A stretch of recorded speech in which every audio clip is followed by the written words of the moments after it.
Welcome back to round 13 of LMS Bologna. We're playing modern, we're playing for big prizes, we're playing for little qualification, and we're working out the metagame after Lord of the Rings Tales of Middle-earth. Yeah, let's take a look at the metagame conversion for today too.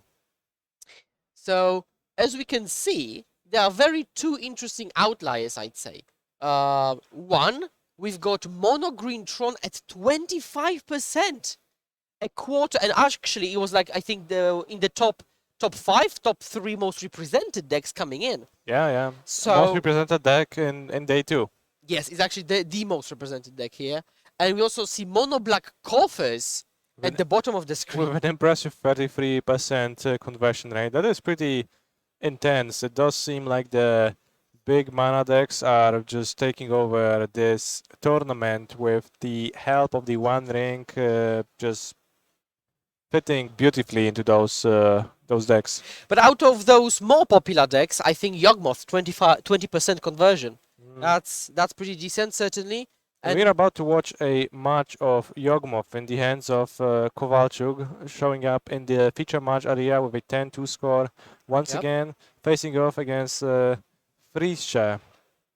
Playing Timur Rhinos, a traditionally a deck that's a pretty strong contender at stopping the Yawgmoth deck. So it's going to be interesting to see. Yeah, we had a discussion about like the roughest matchups or most polarized matchups, and Yawgmoth versus Rhinos was actually on that list. So Yawgmoth has a tough time against Rhinos, but maybe Kowalczuk has a bit of a better time. Oh yeah, we'll see. Of course, you maybe know. It's there's the matchups and then there's the players, so it all combines into the eventual ultimate result and outcome. Yeah, so Kowalczuk mulliganed out to... Okay, thank you. Okay, Frisch... Oh, he's mulliganing, okay. I saw like 2 Furies, Basic Forest. And not much else, but yeah, it seemed like probably there wasn't much else besides the Furies. So Frisch was not happy with just that. Yeah, both players mulliganing. So whose favor when both players mulligan? Is there any discrepancy? Does it flip the matchup in any way, or...? Yawgmoth traditionally enjoys having more resources in play, right? So probably I have to bet that Rhinos is the deck that plays better off of a smaller amount of cards, right? As a single Shardless agent still represents 10 power, and then all of your other cards can be spent on interaction. So basically 3 lands, Shardless, and whatever else is fine. While Yawgmoth needs to deploy some Mana Dork, some Wall of Roots, Young Wolves to make sure that the namesake is actually powerful once it drops onto the battlefield. Yeah, and I see Rhinos has got Petty Theft, Misty Rainforest, immediately hid his hand. Zerg seems to have Grist, I think triple land, but yeah, he's keeping the cards close to his chest. Maybe double Grist even? Yeah, Fire Ice. Oh, actually, Shardless, I think alternative art. Double Scalding Tongue Steam Vents? Seems like an excellent hand. So I think Frisha has got Petty Theft, Shardless, and Fire Ice. So is it enough? Double piece of interaction into Shardless? Seems like a great hand to me. Yeah, you have everything basically that you want, and you can back your Rhinos with some interaction. Kowalczuk leading on a Young Wolf. And as Kowalczuk, would you rather lead on Young Wolf or a Mana Dog? Usually on a Mana Dog, right? Just, sets you up better for your turn 2, but of course you do like what you can do, and you are working with what you got. Oh, 2 mana pass, so we're not representing Endurance because we cannot, but we might be representing Orcish Bowmaster. Yeah, and I would not be surprised to see Orcish Bowmasters being deployed on the end step of Friesche, because we've also seen, we've also caught a glimpse of Delighted Halfling being that draw for Kowalczuk, so he probably would have deployed that if not for the Bowmaster. So does Bowmaster achieve a lot in this matchup? Does Rhinos draw cards? I don't think Rhinos draws cards basically ever, like maybe with something like Fiery Islet, but it's not really a common effect in the matchup, so Orcish Bowmaster is really kind of akin to Raise the Alarm in the matchup, not very good. Yep. So now, considering his options, plenty of cards in hand, Violent Outburst, one of the newer pickups for the hand since the opener. I guess you could punish a Fire Ice with an extra trigger. So now, Orcish Bowmaster resolves. Do you fire it? Do you go like 1-1 on the army and the Bowmaster, or still hold up the ice? That's actually interesting because, yeah, I guess if you ice, then you actually let them trigger the Orcish Bowmaster, so there's an extra point on the battlefield. It's like not as trivial to deal with anymore. And Fire just kind of cleans it up and makes sure that Chord of Calling. Whoops, that army does not have 5 counters as it enters the battlefield. Although, let me tell you, I would not be unhappy to play this version of Orcish Bowmasters. Yep. ETB Amass 5. So tapping one of the lands makes Chords worse, but also makes Grist impossible to play. So these would be the arguments for icing. But then actually Kowalczuk... Also, you could tap Blooming Marsh, leaving just the Twilight Maya up, which is useless without any other lands. Yeah, but Kowalczuk does get to make a land drop, so like, yeah, if you like are confident that Kowalczuk will miss a land drop, then sure, but he's done nothing to indicate that that's gonna happen. So yeah, just kills off the pressure and probably will just slam the namesake. You could also go like end step outburst into Shardless. Greased. Yeah, so Grist.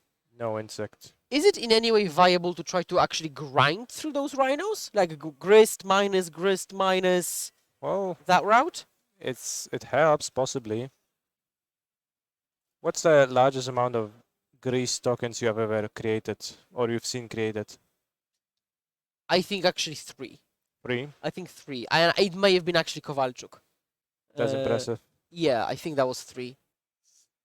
I once played a little bit of a greased changeling deck. Oh, which were Magda? Like, yeah, Magda changelings, and I don't remember the top score, but like maybe something around 5. Nice. You can't get that in Yawgmoth. There's no way. There's Yeah, not yeah, enough yeah. insects. And also those insects have a lot of value in itself because they're adding to the board, which means they can be used for Court of Calling, for example, as Convoke, but also they are Yawgmoth fodder. Yeah, Yawgmoth fodder. They also can be used as grease fodder to sacrifice to pick off the rhinos. But we see a Fury, a Shardless Agent. This is interesting. You could Fury, although you could Fury the Greased, although you do spend your Violent Outburst if you do that. We see main deck Endurance, which could come in handy against Yawgmoth. Yeah, not the worst card in the matchup. We saw double Force of Negation. Now, if you're Kowalczuk, you're probably taking it into account, right? Double Font on the bottom. Yeah, So maybe you take note of those and you're like, okay, so now there is a very low % chance that they will Force of Negation me. So then you play into it and you know, they have it anyways and you feel bad. But yeah, it is proper play. Yeah, there may be a higher chance of just slamming Eldritch Evolution. Yeah. Or the One Ring. Yeah. A very popular non-creature spell today. It so seems like Fricha pitched his outburst to Fury, cleared the Greased. Basically disallowing this kind of manual grinding through the rhinos. Yeah. And has got another Shardless, so we might go like into combat, and then after that play Shardless so that Kowalczuk doesn't know if there are more rhinos coming before combat. Yeah, was Shardless the draw, or was it in the hand from? It was. Okay, I so think yeah, the draw was Footfalls. Yeah, in that case, like it was a great play to just use Fury for tempo. You don't need the extra outburst. You're perfectly fine attacking for 8 damage, maybe even 10 if you're willing to attack with the Shardless Agent and just deploying another group of creatures. But actually, out of all the creature decks in the format, Yawgmoth seems to be one of the most resilient ones to Fury, because in this case, 2 of the creatures on the battlefield will just come back bigger. So well, in a way, but I don't think Yawgmoth players would often agree with that. At least from my experience. Like, I mean, they'd rather not be Furied. But like if you compare it to decks like, I know, Elves. Oh yeah. That's what I was thinking, right? Compared to other creature decks. If we talk about like elves and like humans. Yeah, exactly. It is true that Fury's existence seemingly imposed a limitation on the format where decks, tribal decks of like low toughness creatures like elves, etc., they just don't show up. So in that sense, they're not vulnerable to Fury because they don't exist. But We saw an interesting situation there because Fricha didn't play Shardless for former Rhinos, but also didn't use Petty Theft or suspended Rhino, so he basically did nothing for a turn cycle. interesting. Seems like he did not want to tap out. Yeah. Valuing the ability to Respond to... respond to a Yawgmoth, given that there is 2 undying creatures in play. And now we actually got perfect X equals 4 by tapping out.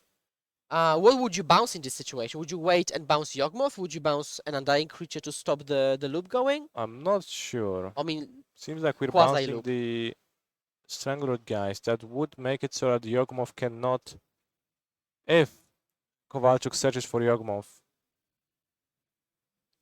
then we can't loop them back and forth, loop right? them back and forth. What we can do is we can block one of the Rhinos with Yawgmoth, and then use the -1/-1 counter ability to Make them smaller, make them right? smaller, eat one of the Rhinos in blocks, and then actually be in a decent position.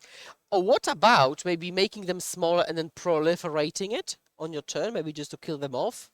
Yeah, that's also an option. Although, like, you know, you probably want to just block one of the Rhinos with the 2/4 Yawgmoth, and then just use your ability on it twice so that it actually goes to... It actually just dies, right? It gets dealt 2 damage. Now Kowalczuk still has to pay life for each activation, so it's not just violets and roses. So he would really like some kind of life gain mechanism, like Zulapot Cutthroat, but just to stay there to enable Yawgmoth, to be painless, basically. Because you're going down on your life total, and Rhinos plays cards like Violent Outburst as Pump plays Fire Rise, they can fire you out of the game. So there have to be careful. Yeah, exactly. So just take 4 damage. You can end of turn finish the other Rhino. Yeah. If you want to. 1 damage or 2 damage on the Yawgmoth doesn't seem to matter much. Frisha might now. Well, if Yawgmoth is dealt 1, it cannot be dead gone. Well, now it could, right? No. Well, it's 3 damage versus 2 damage, or rather. Oh, so okay. Like, 3 versus 2. So Okay, I misspoke. It's like 1 toughness left, essentially. So now we're killing off the Rhino. Yeah, choosing to sacrifice the insect to target the Rhino instead of choosing to reset the young wolf and then sacrificing the young wolf for an extra card draw.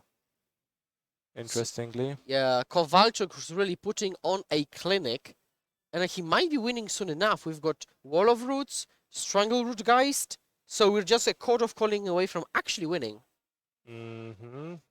So we've got this, and now we can tap. We can court for 2, right? Yes. Just by tapping out and find Zulapot Cutthroat, which might be the game. So he's considering Force of Negation. Yeah. Remember, we've seen 2 of them. Yeah, he's really thinking through the options, but if you pass, the opponent can always hard cast it. Exactly, so you don't really play around Force of Negation by passing, so... Yeah, and might as well make them have a Force and a blue card. Point counts 1, 2, 3, 4, 5. All right. Yeah, try to win. What? And so for the people in chat who might not know the combo, we've got Zulapot Cutthroat, and what does it really accomplish? Whenever either of the undying creatures die, Kowalczuk will gain 1 and Fricha will lose 1 life.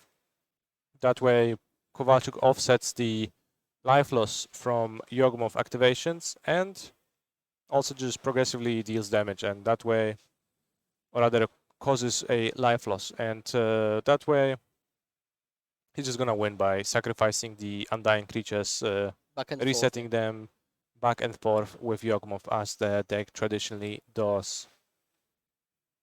So we've established that this is not a good matchup for Yawgmoth. So are there any cards potentially in Yawgmoth's sideboard to try to offset that, to make it a bit better? What kind of effects are you looking for? The anti-cascade tools, right? Are just crime typically punishment. okay, crime punishment. Yeah, that's not the most traditional anti-cascade tool, but Chalice of the Void, I guess engineered explosives sometimes could fill that role, or maybe we've seen some other players head towards Ratchet Bomb or Filigree Filigree Silex. Silex even instead of that. So something along those lines to clear up the Rhino token so that you have more time while you are getting pressured, and then on top of that you're happy to try to build a board and have it stick somehow. Thoughtseize might also be a good addition, just to poke holes in the plan. Mm-hmm. But then again, you have to choose whether you're taking the rhinos or taking the interaction that impedes your own plan. But then you're the one with the choice, so. Exactly.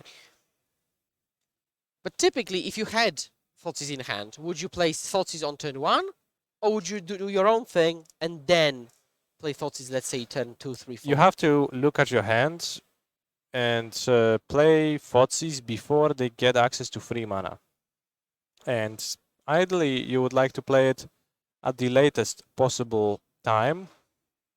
And you just have to see how your hand develops and like what is the like natural curve that your hand is gonna follow. If the Thoughtseize fits cleanly into turn 2, then yeah, you can play it on turn 2. If it only fits cleanly on turn 1, then probably just play it, get it out of your hands, and give them a few more draw steps towards the Rhinos.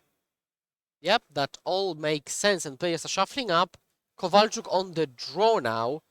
And this actually changes a lot because Fire Ice is much better on the play than on the draw. Well, definitely. It is on the play, basically a time walk, a power 9 card in a modern deck. On the draw, or just like pressure points. And yesterday we talked about Delighted Halfling being really good against Ren and 6, but also much better against Fire Ice because you cannot get 2 dorks killed. Yes, the 2 toughness cannot be underestimated. Fire Ice, Fury,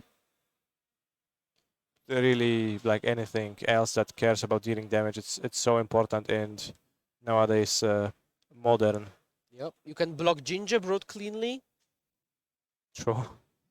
You know, that's just another bullet point to the long list of 2 toughness Yeah, you get to block benefits. Memnite. You get to block Kulvofa, Rebirth Goblins, Yep. as long as they do not get a Venerated Loxodon token on them. True, true. Like I cannot disagree with all of that. So now, okay, I can see Endurance, Petty Theft, Dead Gone in Fresh's opening hand, and it seems like all interaction and land. So would you consider mulliganing such a hand on the play to be more aggressive, or interaction is fine playing like rug control? Yeah, it's interesting. You certainly are looking to deploy Arena sooner than later, but the hand is just good, right? It's just fine. So I think I'm fine keeping that. Yeah, leading on a Ketria Triumph, being ready to deal with the first mana dork with Dead Gone, yeah. Dead Gone. Then you can follow it up with placing it on the stack. Yeah, resolves. Seems like it does. Seems like it does indeed, and we see Endurance, Petty Theft, Dead Gone as we talked about. Double land, actually double Dead Gone, and there is one green card I can't make out, like in the middle. Greenish foil card. What could it be? It's like doesn't look Like anything. Like anything, yeah. So we'll see if Frisha maybe shuffles his hand a bit more. But we certainly can say double chip removal, Petty Theft, and Endurance basically as like a potentially blocker this game or an attacker. Because, you know, you can't have just Disruption. All right, Team Events, pass. Wait. We're going to The international symbol for wait. Dead Gone, the dark, And and holding the up- upkeep. This is holding- interesting. Yeah, holding up the other. Actually, doing it on the upkeep allows you to play Orcish Bowmaster, right? Using that mana. Yeah, I think I would probably try to cut Orcish Bowmasters, but if I wasn't able to cut all of them, then it would make sense. So it was a second Dead Gone, right? Yeah. I Okay. still don't know what that green card is.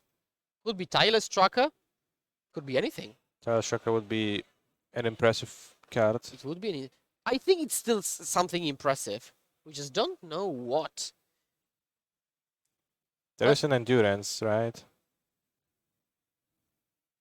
It kind of looked like Scavenging Ooze for a brief moment. No, you can't play Scavenging Ooze in a Cascade deck. That would be extremely silly. Yes. Yeah, it's just not advisable, certainly. I guess you can. Yeah, Oh, you can play it, but you'd rather not. okay, so would you be surprised if I told you that it kind of looks like Questing Beast? It kind of did for a moment, like flashed this kind of furry head. Yes. So, It is a questing beast. so why would you ever play Questing Beast? Yeah, okay, we can now see it is Questing Beast. Why would you play Questing Beast? Well, who knows? Because, like, you know, the common joke is that nobody knows what questing beast does because it has so many lines of text. Ha ha ha. So maybe pull up the card and then we're Yes, gonna yes, discuss it. yeah. So Questing Beast is now being searched by me. Skura, also known as Eyelids in Front, commentating alongside Kanister, well-known streamer. So Questing Beast, Vigilance, Death Touch, Haste. Oh, what's the text exactly? Combat damage that will be dealt by creatures you control can't be prevented. That is excellent against the One Ring. Oh Wow. What a wow! piece of technology by It is Preacher. That is indeed. insane. Nobody expected that, did we? That's So so yes, good. it's literally an anti-ring tech. Yeah, I think like Ring is became pretty popular in the Yawgmoth too, as it has in like all the decks, virtually. But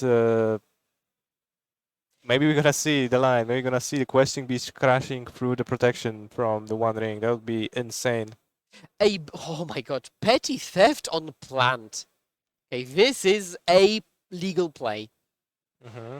And Orcish Bowmaster in response. Oh, you Bowmaster and you deal 1 damage to your plant token. That way, The creature isn't adventurous. yes, it doesn't go on the adventure. It goes to the graveyard.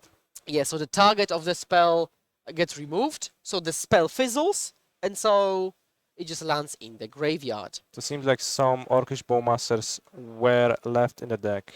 Oh! Or maybe that is not the case. We don't know where the ping is going, but we are Court of Calling, so I guess I was maybe mistaken about that line and I got too excited.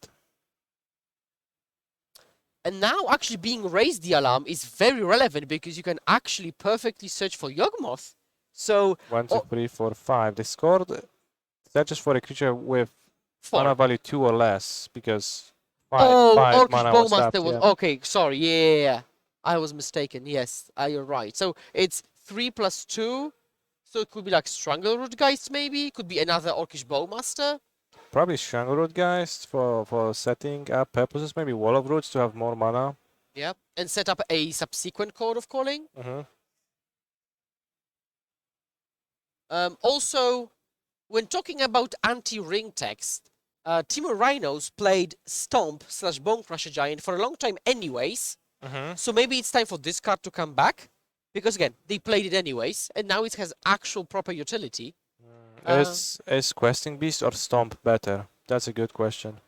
Yes, and let's just say it cannot be decided so easily. It has to be done by practice. Yeah, but it doesn't sound too bad. It does not sound too bad by any means. Like Fits the curve, kind of. the One Ring decks often will just play the ring and just rely on the protection to carry them and be like, yeah, you can hurt me for this turn, and like next time I untap, I am up 3 cards, so I don't care at that point because I'll just answer your threats. But having that turn where you can actually deal 10 damage to your opponent with 2 Rhinos and a Charlotte's Agent seems pretty relevant. One person asked, that's a very good question. When you want to stomp, you have to have a target to make the damage unpreventable, but you cannot target the opponent. So, what solves this conundrum? Well, you can stomp a creature, stomp self, stomp a Rhino. Yeah. So you can, The prevention damage can be prevented effect on stomp is global. Yeah. It just affects like the entirety of damage for the rest of the turn. Yeah, it's not reliant on the thing you target with the stomp. Yeah, so you could just stomp self. Okay, Zulapod Cutthroat. Yeah, there's no threats on Fritz's side, only just the present borrower hanging out in the adventure zone, which it went to right after properly bouncing a token with petty theft. Now, I prefer again Kowalczuk's side here. Yeah. Kowalczuk has said, well, you say it's a bad matchup. I don't agree. Passes the turn. It's like, oh, I've got nothing. Nah, just pass. That's so sad. I've got nothing. 1, 2, But 3, does he? 4, 5, 6, 7, 8. I will preemptively put a card on the screen that Wojtek certainly does not have right now. Violent Outburst resolves. We saw Brotherhood's Brotherhood's End. End, interesting card. Questing Questing Beast. Beast. Wait, was that a second Questing Beast? It seems like it because the other one was foil, right? So Frischer has got 2 Questing Beasts. A Stomp. Crazy. Yeah, Stomp too. Alright, he's ready for the One Ring. Yep. Like, it has to have happened to him. He's 10-2 in this tournament, so like he certainly got some people with the damage prevention effects throughout this tournament. And do you think this then in turn will make even more people play damage prevention or make fewer people play the Run Ring? Probably, I mean, it is as long as you are not putting extremely unreasonable cards into your deck, it seems valuable to have an effect that grants some damage prevention. So, I mean, potentially I would expect a little bit more Bone Crusher Giants in Rhinos, yes. Not sure about the Questing Beast. I think that's a tougher sell and maybe it doesn't fit as cleanly against as many matchups, but Stomp seems like perfectly fine to me. So between Stomp, Pressure, Icing Lands, and Force of Negation in the deck, Rhinos might be one of the best decks against the One Ring with all those tools. And as I said, Yeah, the card perhaps. that Kowalczuk certainly did not have, but actually did, is Chord of Calling. Yeah, Chord of Calling with X4, ready to fetch a Yawgmoth. Which literally results in G and G. We've got double Undying. So yeah, so basically... Well, it's a GG as long as Fricha doesn't have any interaction, and we have seen Fricha's hand which contained at least a dead gone. So the question is, does it actually accomplish anything? Yeah, so if you kill... You have to kill specifically Zulapod Cutthroat at this point, right? Wait. I'm tapping the creatures, okay. Just moving this. Whoa. Okay. Okay, so wait. we've got... Yeah. 1, 2, 3, 4, 5, 6, 7. Then we're tapping again, alright. There's also an Endurance in hand, which can stop an Undying creature. And I think the last card is gonna be Questing Beast. Which is certainly a last card. Yeah, well, it works as fodder for Endurance, that's what I meant. It's a green card, so you can interrupt one of the wolves with that. So even if... So there is some counterplay for Fricha. For example, Zulapor Cutthroat could be hit by a dead gone right now. Which then is funny, because if you later want to use Endurance to interrupt a wolf token from a young wolf from returning from the graveyard onto the battlefield, then that means that you shuffle back the Zulapor Cutthroat, so it's still again in the deck and the combo is once again available. That would be a pretty funny interaction if that happens. So probably that's maybe one of the reasons why Fricha is considering his moves a bit more carefully, yeah. Carefully. Okay, so ping yourself.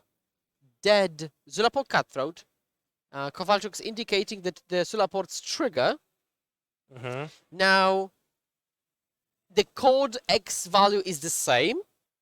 So we've still locked in X equals 4. That is true. Regardless of whether those creatures that tapped for it are alive or not. So X equals 4 resolves. Is there any reason not to find Yawgmoth? Like no, Greece, that's maybe? it's your end step, right? Greece is just gonna get attacked, and it's not gonna do anything. While Yawgmoth is just always excellent and it's capable of doing lots of stuff. So we can maybe see Young Wolf being sacrificed, putting a counter on the Rhino token. So kind of doing the trick we did last game, right? Making the Rhinos small enough that you can block them. Yes, that seems like a relevant game action. So previously, Kowalczuk very quickly did the thing, but now he very carefully sacrificed and placed the trigger and said, okay, well, this is in the graveyard, kind of expecting that exactly this could happen, right? Yeah, Endurance. So the thing happened where Zulapor Cutthroat has been shuffled on the bottom of the deck, so it's still in the deck. There's not a pair of Undying Creatures anymore, but unfortunately the Questing Beast is gone. We're not gonna see it played this game. The other one, though, is still in the deck. Yes.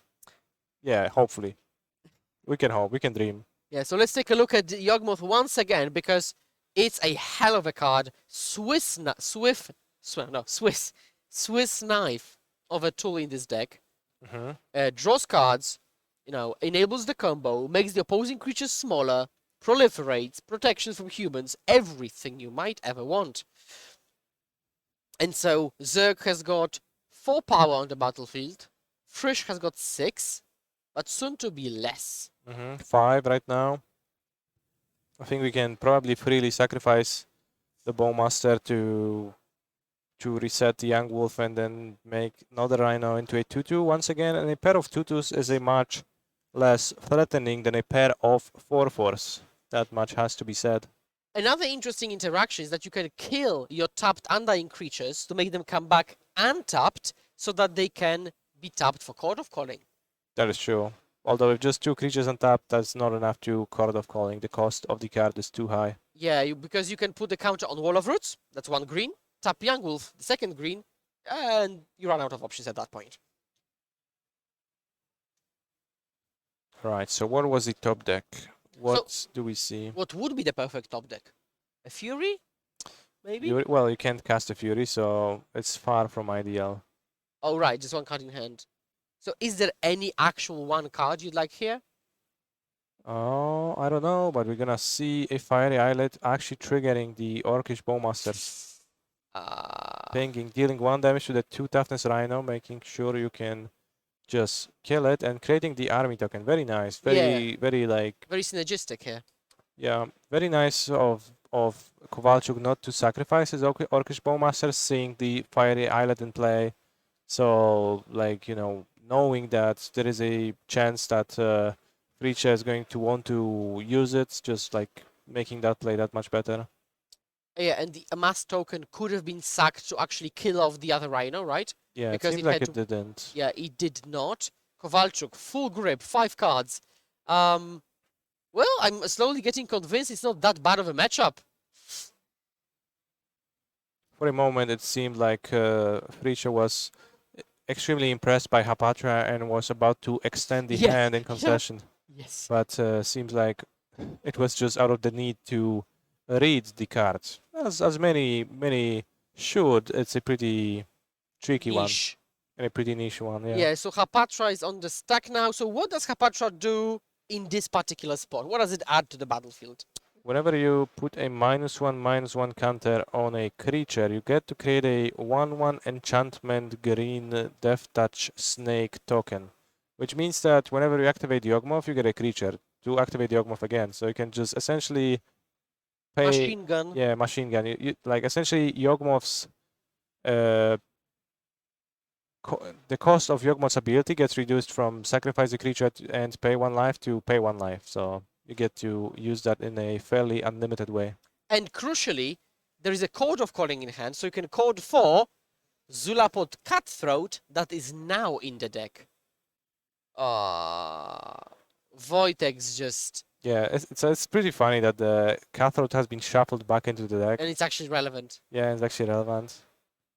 Creature making sure that that is exactly what is happening. Cutthroat, I will try to kill you. Yeah. Wow.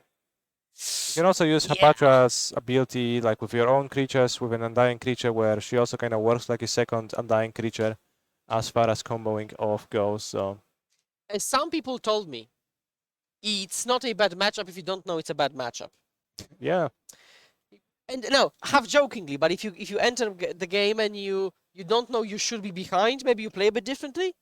You maybe are more confident. Morale is better. For sure. It's easy to fall into a mental trap, mental defeatist mind state and assume that you cannot win and assume that it's a terrible matchup and you're never getting anywhere with it. And Frisha is just losing with Cascade on the stack, or actually, yeah, outburst on the stack. He hasn't cascaded yet, and Kowalczuk says like, "I will keep doing it," and Frisha I think says, "So do it." It seems like it's like, okay, I'll do it 9 more times then.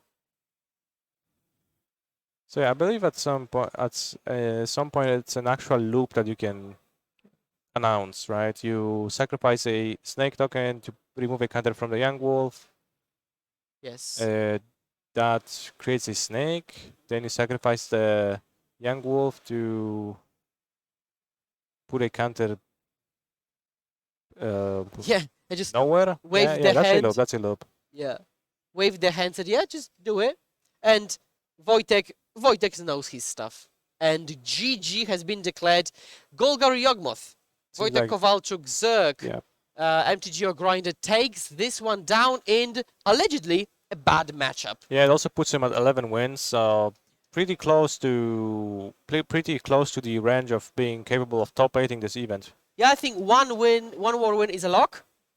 Should be. Should be, and some number of draws might still squeeze him in. We will see. We will see. Actually, I talked to Wojtek yesterday, and he said that out of all the rounds yesterday, he played the One Ring twice total. And he still hasn't, and he didn't draw any card of the One Ring because it was, I don't know, it wasn't relevant, or he just won. The point being, wasn't really relevant. That's the point I'm trying to convey, based on what Wojtek told me. I was thinking that he was not casting them because he was scared of the questing beasts. That might have been the reason, which, kind of heads up, right? Yeah. Just kind of one step ahead. Yeah. One person said, "I normally lose my bad matchups, but it might be just a skill issue." Yeah, I mean, that is literally a skill issue. Like, skill issue is most often used ironically, right? When you, well, oftentimes it is used ironically or, in a derogatory way, but sometimes you will struggle to win a matchup, and then like it will be a skill issue, and it is something that you can work on and improve yourself. That is true. Yep. And now you're watching Timur Rhinos again, but the opponent is actually on Grix's Death's Shadow. But it's not just like this kind of lean, slim deck we're used to, because it has also a triple Murktide Regent. So it's kind of like this kind of blend between Death's Shadow and Murktide. Yes. Not always in love with Murktide Regent. In Grixis, the mana base gets pretty demanding pretty fast, but it can work sometimes. And of course, Murktide Regent is a powerful card, so certainly Franchini seems to believe that the juice is worth the squeeze. Yep. Did any of the Tron players qualify for day 2? They very much did, because Tron, the most represented deck in day 2. literally, yep, and one of the highest conversions. We still are playing the tournament, like it's still ongoing. The players are still competing, so the final standings are not in place, and we do not know if any of the Tron players managed to top 32 to qualify for Lille or not, because, well, it's still going on. And we've just changed the name on the screenshot, so yes, it is Grix's Shadow indeed. The main twist here is that it plays Murktide Regent. So, Team Rhinos drawing the opener. So, which side would you rather be on? Shadow or Rhinos? I think it really depends on the amount of interaction that your Grixis Shadow deck has. The more counter magic, like Drown in the Lock, Stubborn Denial, Engineered Explosives, and Chalice of the Void you have, then the more I like the side of Grixis Shadow. If your deck is very light on that, then I think I would prefer to be on Rhinos, as it's a baseline, more powerful strategy. So this might be actually a reason to go and play black instead of straight blue-red Murktide. You get access to Thoughtseize, Drown in the Loch. Pretty powerful tools. Possibly. Death Shadow the card is also pretty okay against Rhinos, as it is a creature that costs just 1 mana and can be bigger than a Rhino and block profitably. Yeah. But then again, you might walk into Petty Theft bouncing, Dead Gone bouncing, so it's not always clear that you'll get to block. True.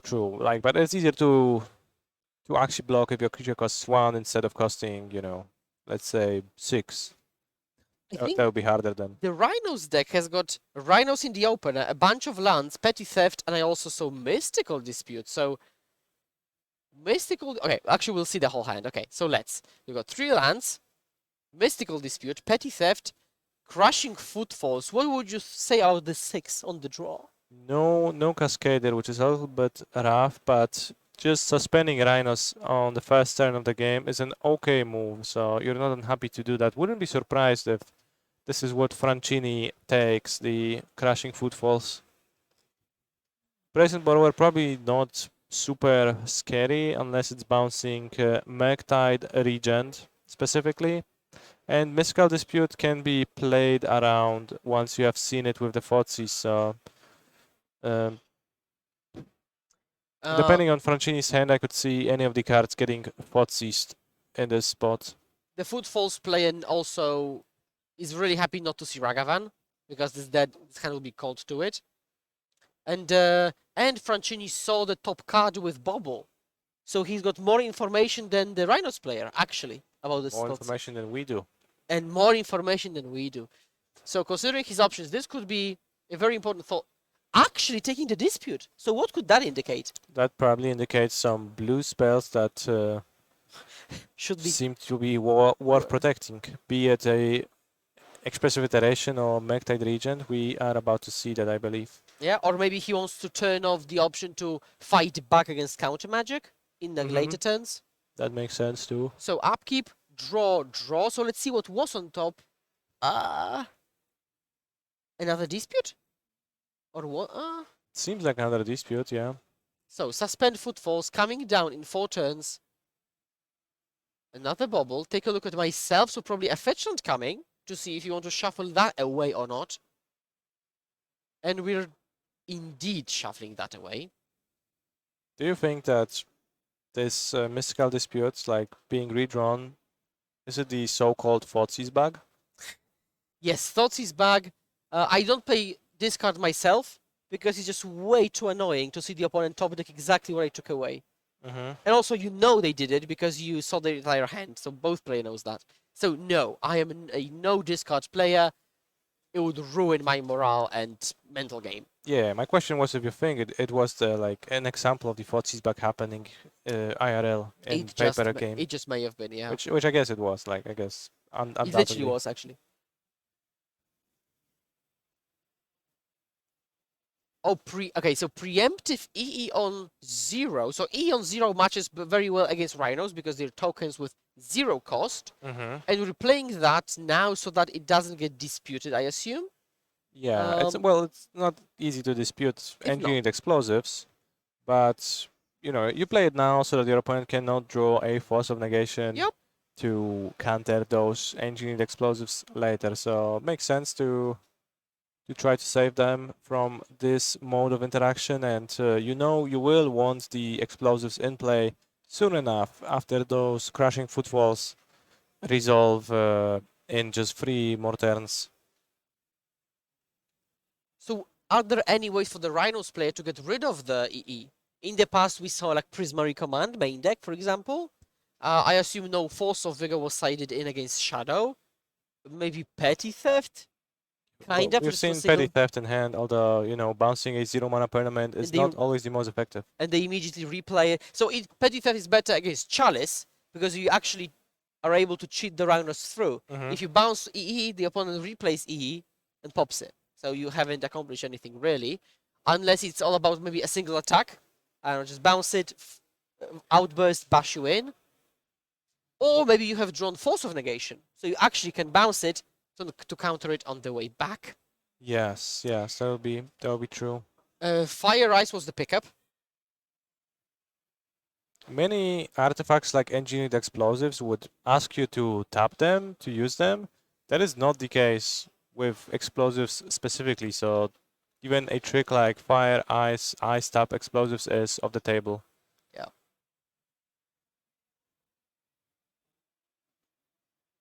Okay, so I think 4 or 5 cards in the Rhinos' player hand, but nothing's happening. So who's favored in this kind of draw go type of game? It's interesting. It is not fully clear to me. I think as the game goes, probably Grixis is gonna get slightly better, and finally it's gonna be able to deploy its threats better while still backing them with interaction. Although for now, we are still in the mid game, I would say. Yeah, and 6 minutes on the clock, so we really want to get this game over with. Because even if you win out, and even if you don't top 8, which you still might, you're fighting for the prizes, right? So top 16, top 32. You're still fighting until the bitter end. Fiery Islet is deployed, 4 mana available total. Francini actually played Steam Vents tapped, opting not to take 2 damage, and it's a Death Shadow deck after all, so why would you not pay the 2? Yeah, it is an interesting choice. Like you seemingly he values the life points more so than growing his shadows. There is no shadows inside yet, and he's already under 13 life, so shadow is playable. Just gonna be small at first, so he doesn't want to commit to making them too big too early. Yeah, and now finding a Swamp, so again, not taking too much damage.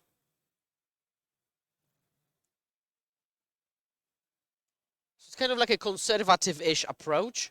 You know, you decide, okay, a 4/4-ish shadow is fine, and we're going to roll with that. I don't want to be dead to, let's say, Borrower flashed in, attacking me twice. Or a single rhino attack, right? You'd Exactly. prefer to stay over 8 life maybe to have the option of taking one portion of damage. Okay, iteration. We might see like maybe hardcast. I mean, dispute for 1 mana. Disputing sounds pretty good. Yeah. Now you could counter back, but then you're tapped out, so expressive iteration will basically be banking on a land.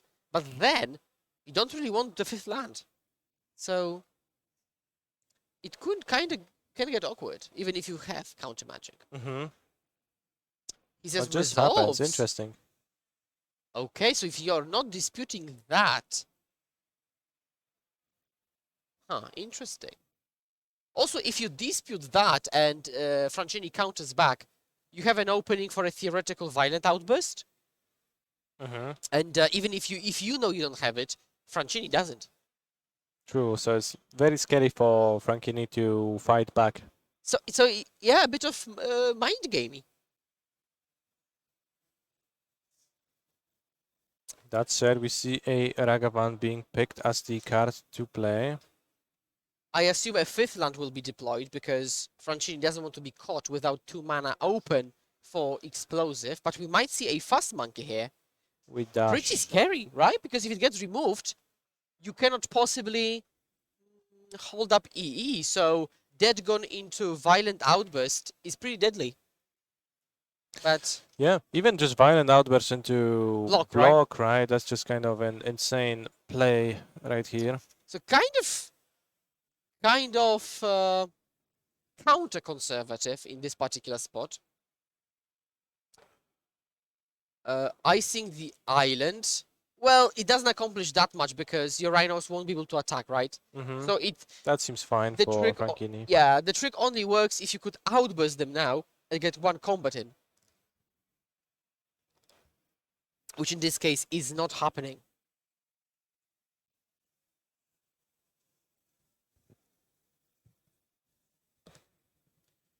So tapped island. Thinking about a potential end of turn play. Yeah, so maybe petty theft, maybe eating the islet.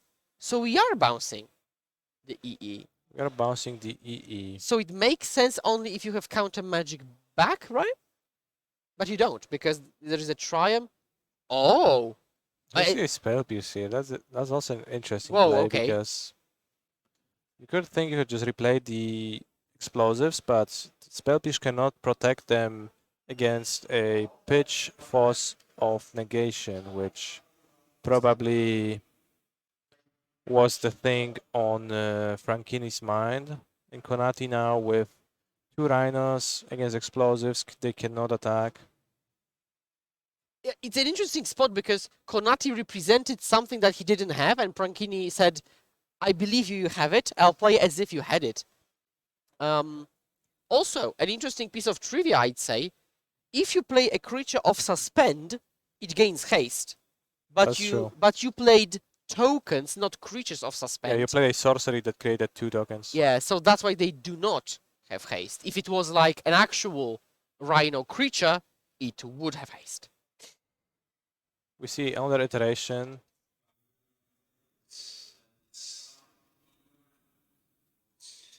So yet both players playing like very tricky, kind of again mind gamey.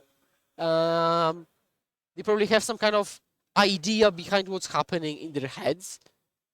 And Franchini said, okay, I'll be playing as if Konati had Force of Negation. And Konati will say, okay, I'll be playing as if I actually had it, making plays that make sense, assuming I have Force of Negation. And yeah, so a lot of the game will be played this kind of intangible area. True. Stubborn Denial revealed with Iteration. It's not the best card to exile with iteration. Yeah. So what could he have taken?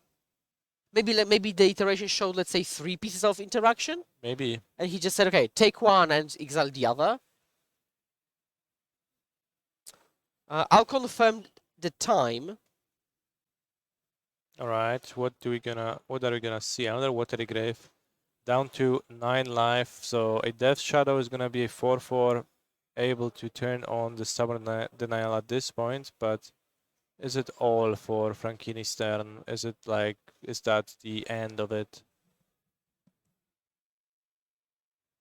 Stubborn Denial goes to the graveyard. It should go to the exile zone as it remains Yes. exiled Yeah. with expressive iteration, even if it hasn't been played.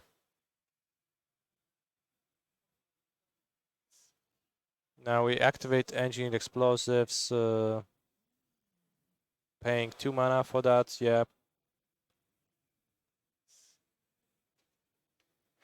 And we see a Sorcery Speed Endurance. Which actually matters in the face of that exile. So Yeah. I have let the judge know.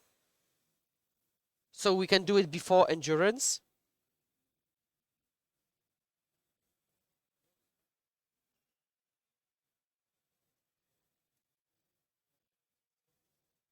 Yes, Stubborn Denial actually exiled. Okay. The mistake has been corrected. Endurance is presumably on the stack, about to shuffle Franchini's graveyard to the bottom of the deck. Is also relevant against Murktide Regent. Counterspell. Actual, factual counterspell for Grixis. And now it's the time for the Mystical Dispute to strike, which was waited for. Okay, so Franchini has got 6 lands and nothing else. So what would you like to see in this spot? Probably like an iteration? Yeah, you always just want to draw iteration. That's just an evergreen fact of life. And easy. Is it? Yeah, let's go. Bam. Iteration. Easy. Couldn't be easier. That's a pretty tired hand wave, right? Also, but that iterations have that like quality where they very frequently get chained, because when you see an iteration off of an iteration, you just very often gonna just take it, because it's frequently all you want to do is you want to keep going and drawing more cards. And if a Franchini actually fetches, the other iterations will be shuffled back in because they've been enduranced into the deck. So we can see more than 4 endurance iterations played this game. That's crazy. Okay, Death Shadow, it's a 4/4 right now. So it matches very nicely against endurance. Perfect stats. Perfect stats. How is Konati going to respond to that?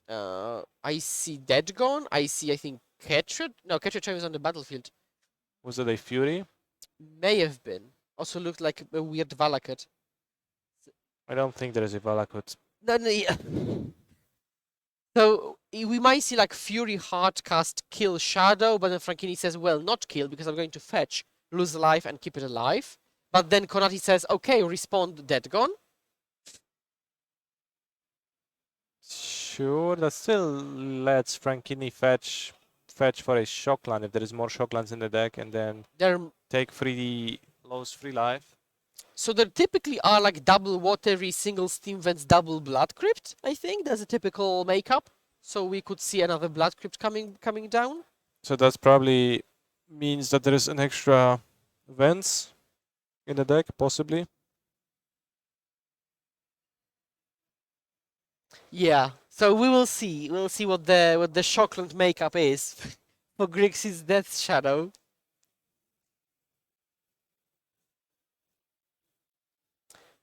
Now, if you are Konati, are you doing this kind of Shockland math, relying on your, let's say, experience? Yeah, certainly. It depends. Like the more fringe my opponent's deck is, then the less I trust myself. But if I play against, let's say, 4-color control, which is like a really popular deck right now, I know that it's very commonly built in the same way when it comes to the mana base, and I have a knowledge of how many shocklands are there in this deck, and I do try to keep track of that and making sure that I am aware of whether my opponent can actually produce mana or deal damage with Omnath, or if they can't. And so right now we're fetching, so we will see if there is another Blood Crypt in the deck. That's going to be happening in response to the Fury. So Fury wants to deal 4 damage to Death Shadow. Are we failed to finding? What? I think there might be a judge question, because there might be a judge question there. Because if it was failed to find, we would have shuffled the deck a bit more and then left it there. But it was like, look at my deck, put it down.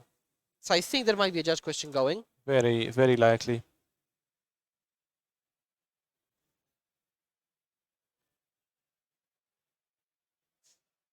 So we will see soon enough what the question is. Yes, so clearly we saw them standing up and sitting down.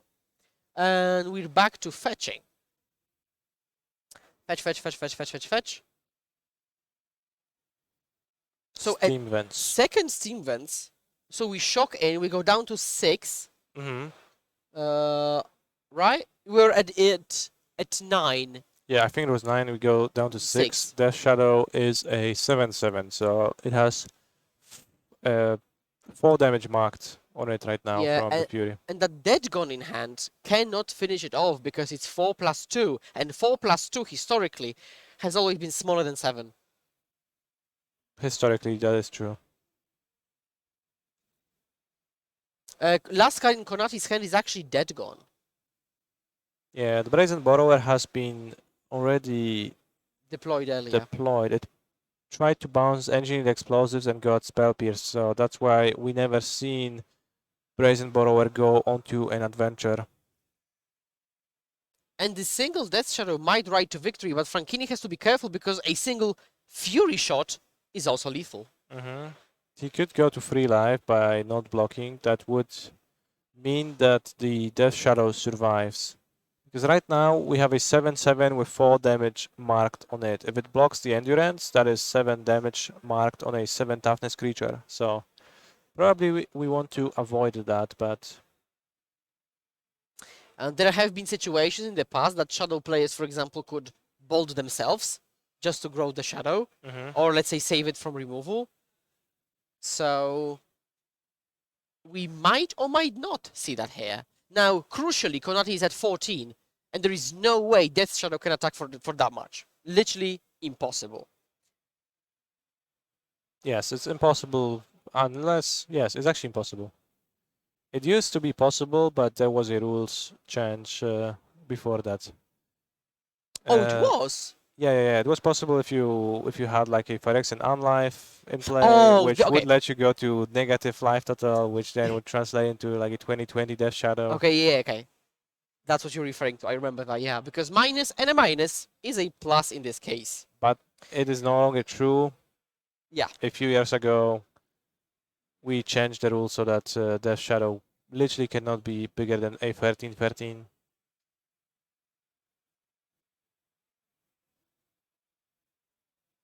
Also, people played stuff like Team Battle Rage to actually be able to trample through for, let's say, 24. So that was another way to do it. But now Why would you even 2-for-1 yourself sometimes when you can play dress down and attack cleanly for 13? Yeah. So yeah, Franchini, 7 lands in play, so like probably 3 too many. Tracking, I think, Death Shadow's power, which Yes, is a 10-10. but that's kind of tricky, right? Because if you commit to tracking it, you're actually responsible for tracking it all the way through, if I'm not mistaken, rules-wise. The same with like Goif. Like, if you start actually using a counter, you have to keep. Yeah, doing that. you should not misrepresent the board state at any point. So like, of course, you should pay attention to how big do you showcase your Death Shadow at. So Yeah. we see an attack. 5 Alright. mana. 5 Murktide? mana, Megtide Regen. An actual, I think it gets what, just 1 counter. There was an iteration, yeah? And a Ragavan. Holding up a single blue 1 card in hand could be Stubborn Denial. And actually, it could be a Stubborn Denial from that iteration turn when we exiled 1 Stubborn Denial. And we see a tap land. Okay. Actually, 1 yeah. card left in hand.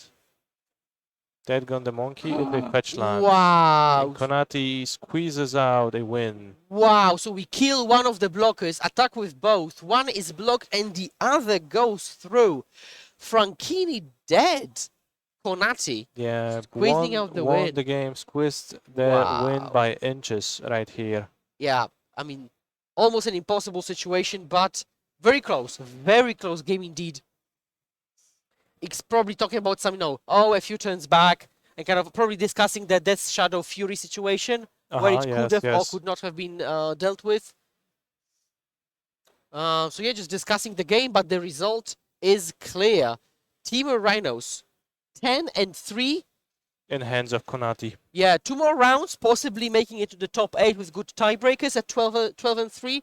We shall see how it goes. And what an exciting round 13. It was a pretty exciting match. It was pretty neat to follow that. I was hoping that we're gonna see the Questing Beast, the One Ring situation on stream. Unfortunately, we just seen Questing Beast serve as endurance fodder. Yep. But yeah, that's too bad. Maybe next round. Yeah, and Rhinos lost a good matchup and then won this close game against Drown in the Loch, Spellpeel, Stubborn Denial deck. So I guess we've got the day of opposites. So we'll see how that goes in the later rounds. Exactly. But that's it for us, round 13, and we'll see you next round in just a bit.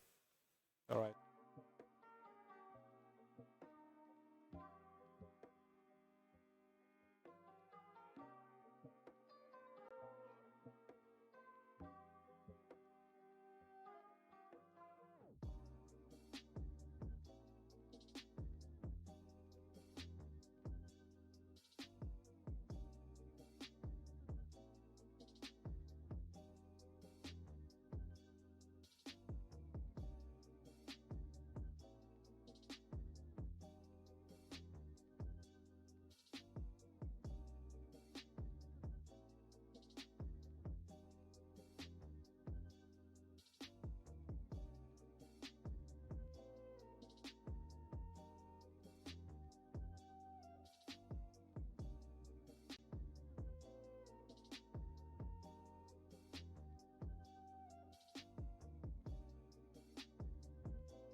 Hi everybody, welcome back. We are here, me and Harry, and we are ready for casting round 14. We are so ready, and first of all, we are going to see the meta breakdown. What do you think about this new meta? Yeah, so something that surprised a lot of people is, first off, it's cut to 64, top 64 for day 2. So out of just under 700 entrants, we have the most popular deck in day 2 being Mono Green Tron, which is something we haven't seen in a long time, took a lot of us by surprise. But also, we have a statistic that over 38 decks are registered the One Ring are in day 2 as well. So some nice statistics to also tilt some of the Twitch chatters. But yes, this is our metagame for day 2. To be honest, a very well-rounded metagame. Look at how many archetypes there are. There are so many unique decks. Playing for top 8, which is what we're going to be watching this round.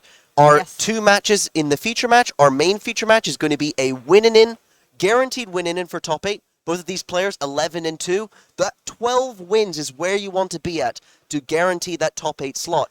And as we are in the second to last round, we're in round 14, the winner of this match can actually draw and make it into the top 8, according to some of the math that we've done in the booth.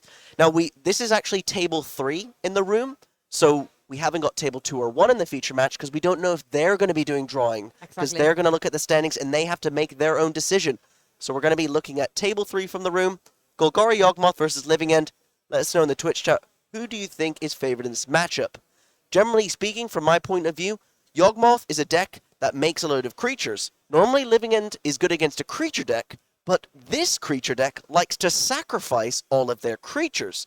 So if you can get a Yawgmoth into play, and the opponent casts a Living End, well then you can just sacrifice all of your creatures, and the Living End will just bring them back. So definitely a difficult one to navigate for Living End. We're going to see how this plays out, especially with what the Living End player is going to be playing with. Something nice about this Living End list is we are playing 8 copies of the new land cyclers from Lord of the Rings, Generous End and Oliphant, two almost staples in Living End now because of the mountain and forest cycling. Being able to make sure that you can have both less lands in the deck, but also have more consistent hands, because you don't have to cycle and just pray the lands on top.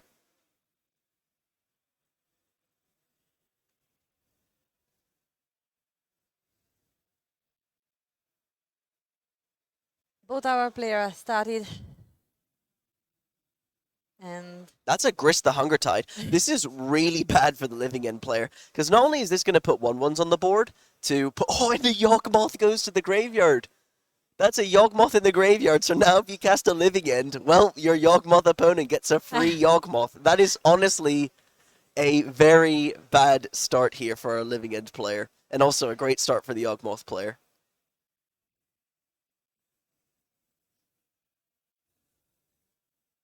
That's that's Generous End being cycled, so we're going to Forest Cycle. It's not a basic land cycling, so you can actually get a shock land out of your deck. So I believe that's a Stomping Ground that they just got, making it way easier to play 16, 17 lands in your Living End deck. Yeah.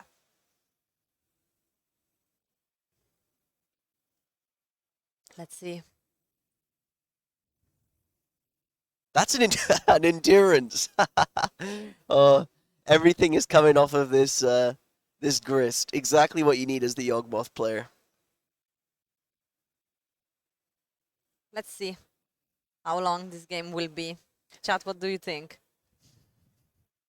And don't forget, the winner of this match is guaranteed that most desired top 8 slot, as we see a Yawgmoth being slammed on the table here.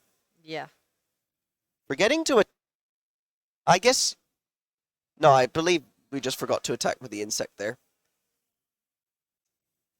That's a Shardless Agent, though. Going to cascade into the Living End.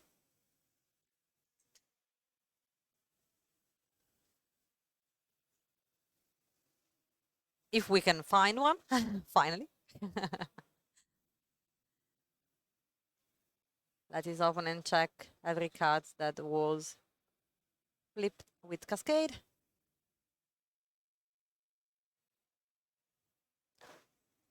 Yes. Now, with Yawgmoth on the board, we can sacrifice basically all the creatures to draw a load of cards, and also make sure that they come back.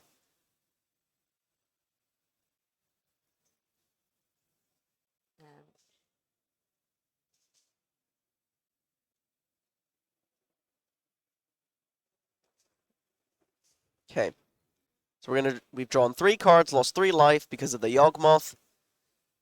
Fortunately, Grist is just a planeswalker on the battlefield. So all of the creatures are going to come back.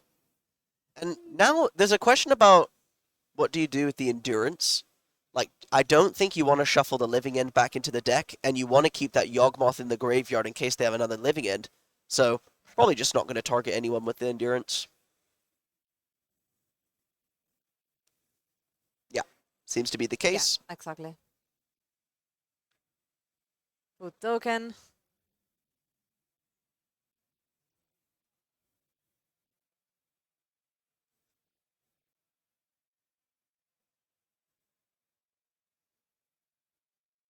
Let's see what they decide to do.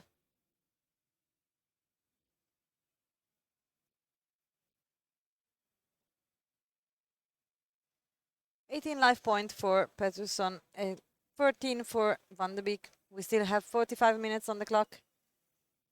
And with 2 mana,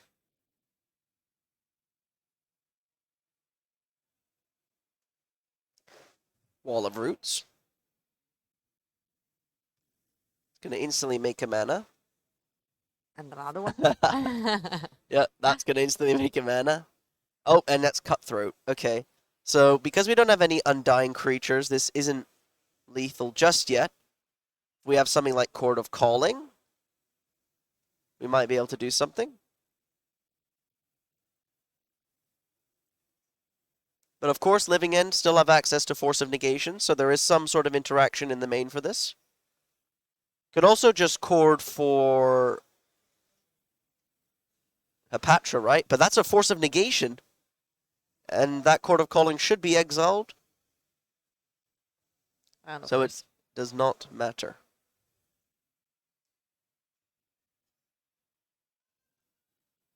Okay. And on top, draw. So we still have the same problem. Let's say that our Living End player has a Living End here. Well, Yawgmoth is going to sacrifice their whole board and do it again because don't forget about that second Yawgmoth still in the graveyard. Yeah. This is almost hopeless for our Living End player. And as well as, if you do Living End, you wipe your own board and don't even do anything to your opponents. Attacking with both.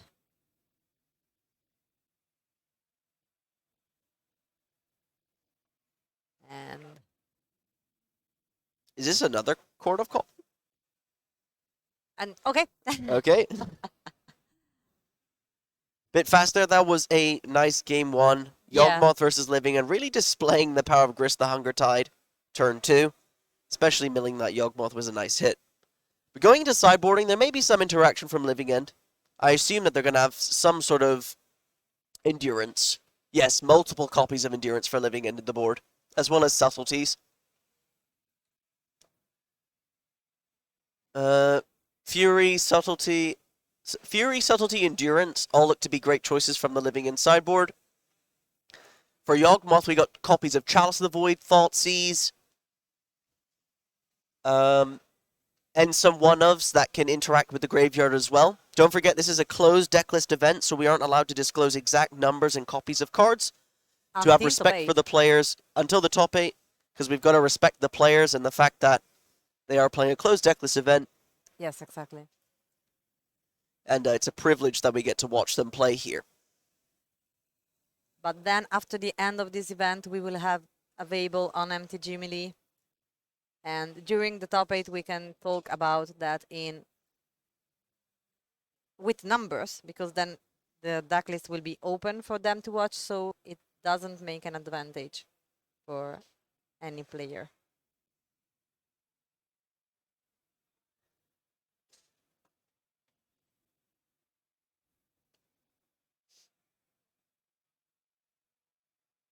And let's see, meanwhile. Yeah. There is a bunch of cards.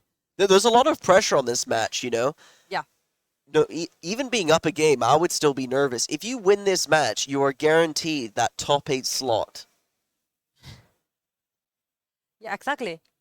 And again, we saw before the prices, so we know that top 8 is a huge things, because now then you have not only the boxes, not only the prices, but also a voucher for flying and accommodation, so that you can use for flying or accommodation. So it's easier for you to go to Lille.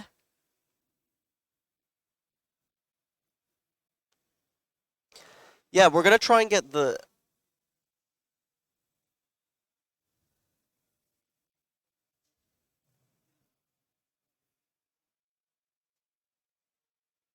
If we can have the prices on the screen, maybe.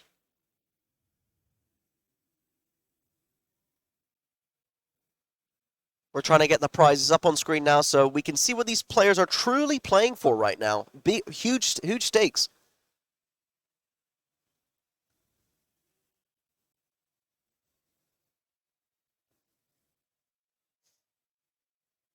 And here we are.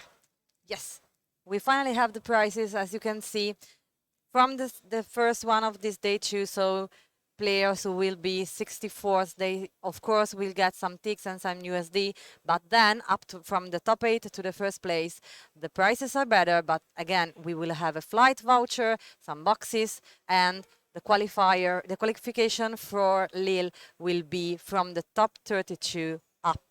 Yeah. So these players right now, they have definitely locked top 32. They're getting a free entry plus the Lille qualification. But what they're truly paying for is $800 minimum, 600 prize wall tickets, and 2 booster boxes. So that's not too shabby. Even if you win this match, draw the next one and lose the top 8. That is a very nice prize payout for this event. Yeah. So I can see players are now drawing their opening 7. So if we go back to the match, we can see what they do with the mulligans. And here we are.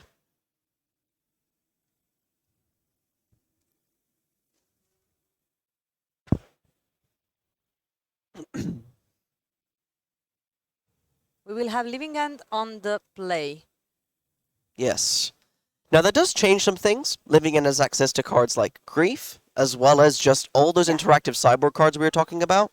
But with no Grief turn 1, we do need to hope that we either have a fast Living End with fewer cards in the graveyard, like fewer creatures in the graveyard for Yawgmoth, or have things like Fury, Subtlety, Endurance is a good one.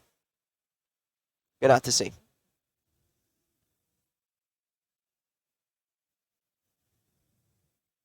And one lad, Delighted Halfling. Yeah, and this is actually a big deal, Delighted Halfling, and that's because we pulled it up on the screen. It has some specific text regarding being counterable. Add 1 mana of any color, spend this mana only to cast a legendary spell, and that spell can't be countered. So, Subtlety does get around this when it's on a Yawgmoth. But for example, Grist the Hunger Tide can't be countered, but then I guess you can't force of negation Grist anyways because it's a creature on the stack. So maybe it's not actually that awkward for Living End because we aren't playing hard counters for creature spells. Yep. It does, though, make the One Ring uncounterable. Oh, right. So, how many copies of the One Ring have we got in Yawgmoth? 3 copies of the One Ring, and none in the sideboard. So as well, utilizing that to make the One Ring uncounterable, make sure that you can get that down, use the protection to stop the Living End player from attacking you a lot. Here we're using multiple cyclers. Are we going to hit our second land? I think I see a Beseiju. It seems like it. And Grief.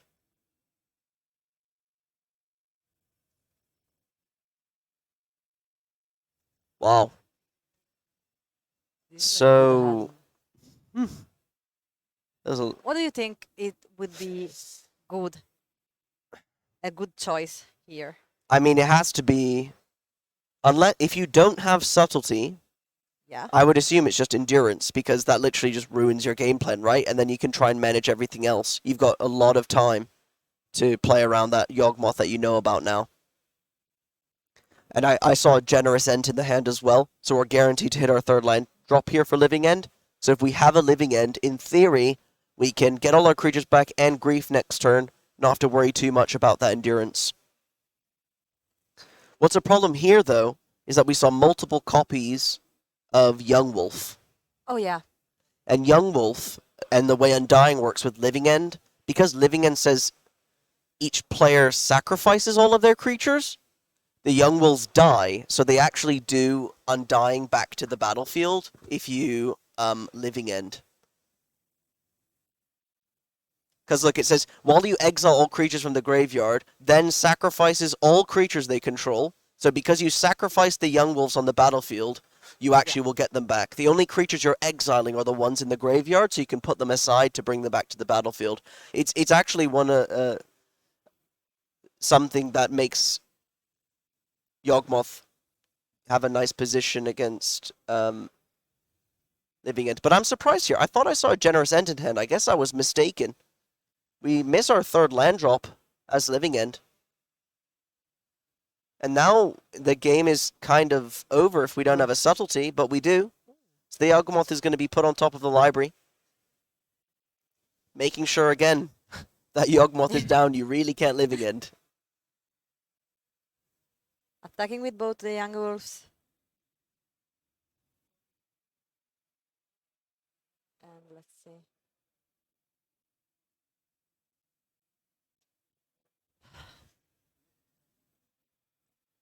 So now there's a problem, right? You literally know the top card loses you the Outstanding. game. And if you can't do anything about it, then you're really in trouble. Yeah, also because this one is game 2. That's Generous Scent being cycled. New card from Lord of the Rings. Very, very good Living End.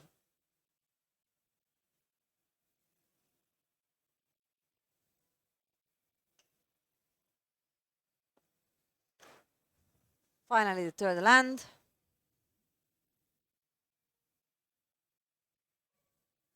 And let's see if with this third land is good enough or is it too late Okay, now. so this is Good. actually a nice play to Fury here. Mhm. We know about the other Shardless Agent in hand, so we have Living End next turn. But we can hope that the Yawgmoth player does not have a fourth land to cast Yeah. this Yawgmoth. Because not only that, while we have 4 mana, all of the mana is green. So we need a second black. Well, we have 1 black, 3 green. We need a second Yeah, black, or this exactly. Yawgmoth can't come down. We need it. Meanwhile, attacking with both the young wolves. So down to 11.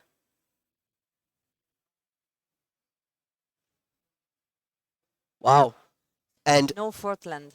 amazingly played by the Living End player here, playing to their out of Yawgmoth not having second black in hand, and now we can cascade into Living End, wipe this board because the young wolves have +1/+1 counters on them, they don't come back. So, while we can sacrifice the Wall of Roots for just adding mana to put counters on it, so that will come back, these young wolves aren't, and we now get a massive board, and we get to now grief the Yawgmoth out of the Yawgmoth player's hand, which is huge. Masterfully played by the Living End player. Yeah, this should be game over. Look at all this Furies coming there- back. There is a lot of stuff on the board right now. So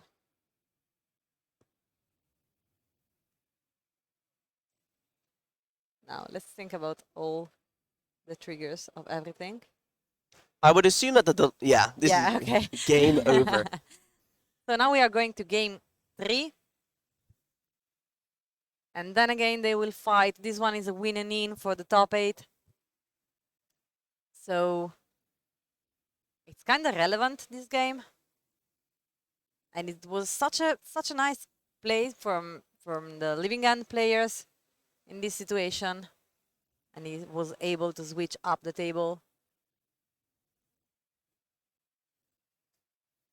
But now, Yawgmoth is again on the play. Mm-hmm. Big deal. Yeah. So let's see if this will be relevant enough for let him secure the second win or not. And what do you think about mulligan, hard mulligan in both of these decks? So, Living End can mulligan decently because 50% of their deck just is 1 mana draw a card. The problem with living and mulliganing is that we need to utilize cards like Force of Negation or Subtlety or Fury to make sure that we can resolve a living end and actually pull ahead. So while in general, living end, not a bad deck to mulligan with, here it's actually detrimental for your game plan because so many things cost you 2 cards to do anything. Mhm. Yawgmoth, we are well positioned against living end. And I think we can easily mulligan, because if Yawgmoth mulligans down to 5 and we slam a Grist turn 2 with a Delighted Halfling on turn 1, you're going to be well positioned in that game. Yeah. So Good enough. I think Yawgmoth is way more comfortable to mulligan here than the living end player. But of course, in Magic, you never really want to Yeah. mulligan, let's be real. Come But on, we're that's just going to true, start but- off anyways, both keeping 7. It's a Colony Garden getting an 0-1 plant.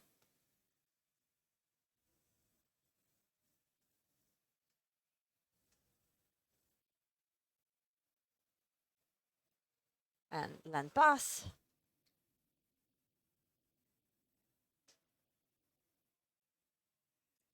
A shock land. So 2 damages. How many runs today? 15 in total plus top 8. So 1 more after this one. Wall of Root coming down on the board.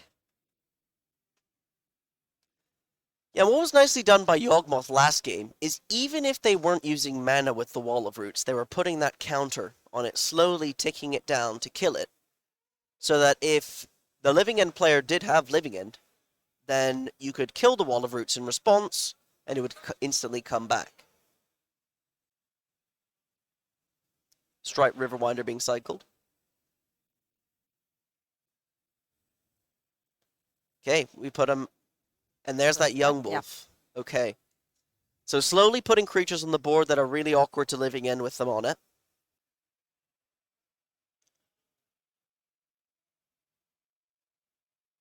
And let's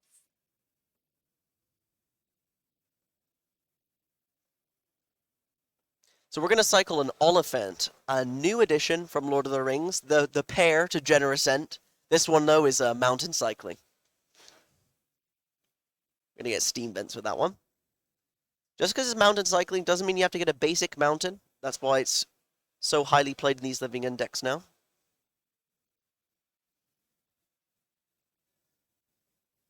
and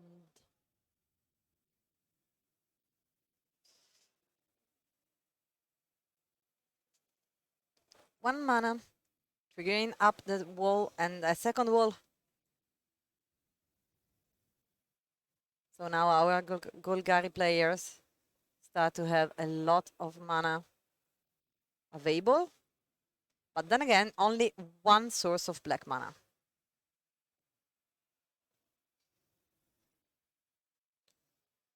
Okay, I think that was a passing of the turn, so that means our Yawgmoth player has missed their 3rd land. Oh, but that's an Orcish Bowmaster in response to the cycling. So this is going to deal damage every time the opponent draws a card other than their draw step. And we also have another creature on the board.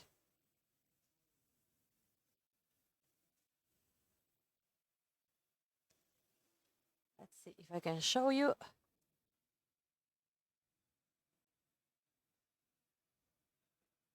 Yeah, so specifically here, because we land cycled, there is no damage from the Orcish Bowmaster. But Yeah. every time you draw a card that isn't in your draw step, you will take damage. So this Grief is checking for Endurance. Okay, so this is chord for, if we do it for the max, it's going to be a chord for 3.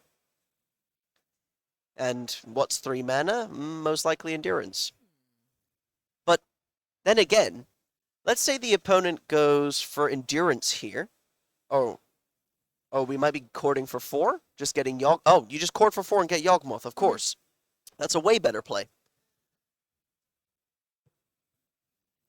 Let's, Yes, and then now, yeah. what do you do?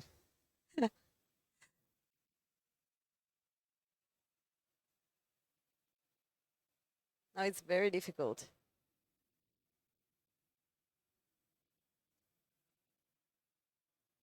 And Yeah, and now things are tough. yeah, of course.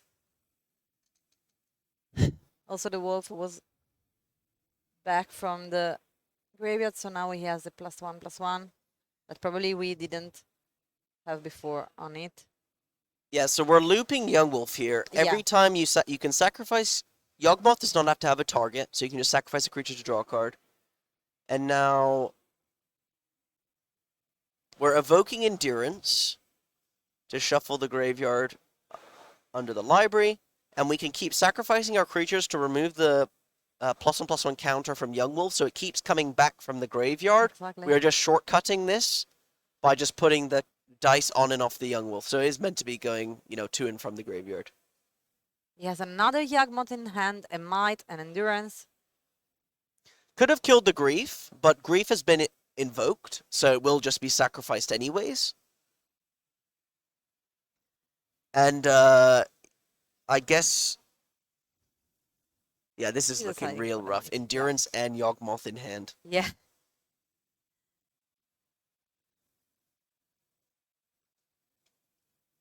Three mana.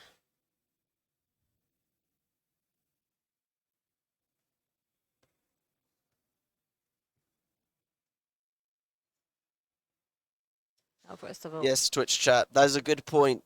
If we killed the Grief, we would have been able to Endurance it. And we find it the Living End.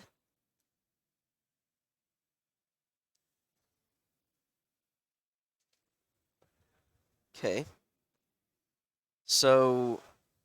Young Wolf getting the +1/+1 on it. we're most likely just going to sacrifice everything. Yeah. And then you have so much coming back from the graveyard.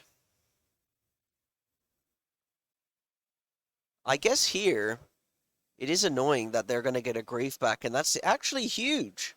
Hmm. Because not killing the Grief with the Yawgmoth and then Endurancing it, it will come back here.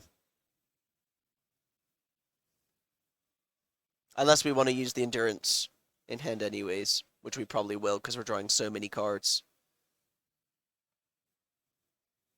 Sacrificing like everything, exactly. Drawing a lot of cards from this.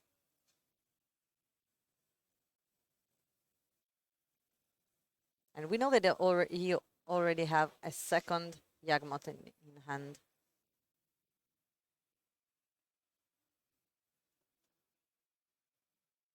And That's the extension from the hand. Golgari Yawgmoth locking themselves up that slot in the top 8. We believe they can draw the last round. 12-2 seems to be the ideal record here in round 14. Don't forget, we have round 15 yeah, after exactly. this one, but we will have a sneak peek into our backup feature match, if that is still going. I think it is.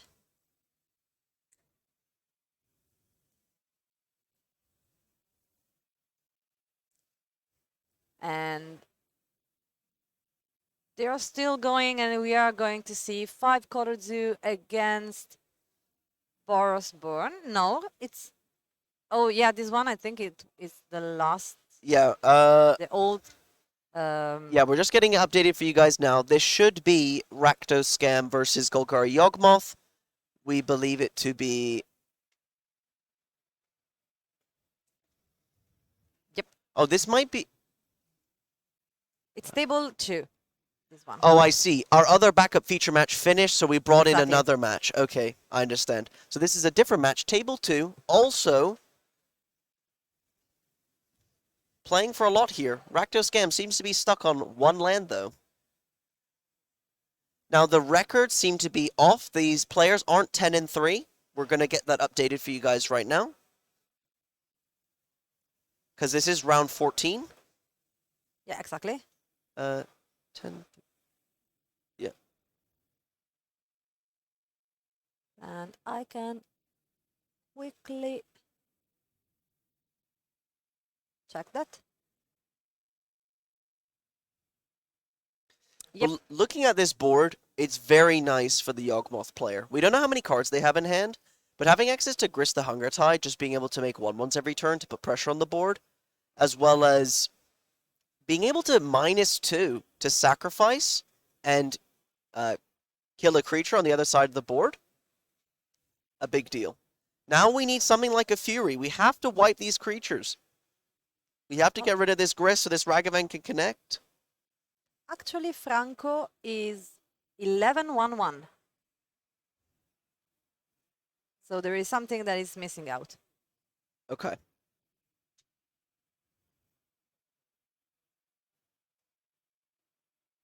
We're going to try and get the records updated for you guys right now.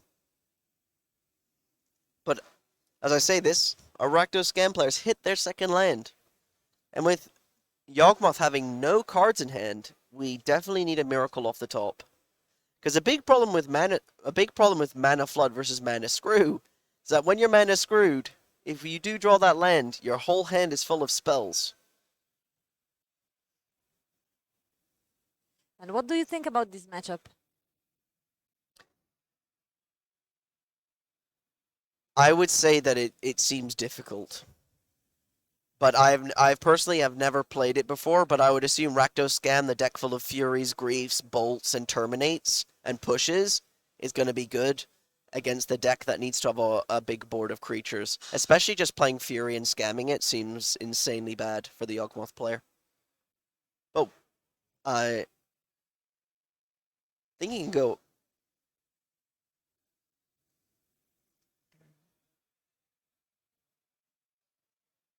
So Wall of Roots, and we're going to use the Dryad Arbor to kill the Dalthy Voidwalker and get in for 2 with the Young Wolf. Yes, we apologize about the records on the screen. We're getting that updated right now. Yep. Because we've just pulled this table from the room, we have to update all the information.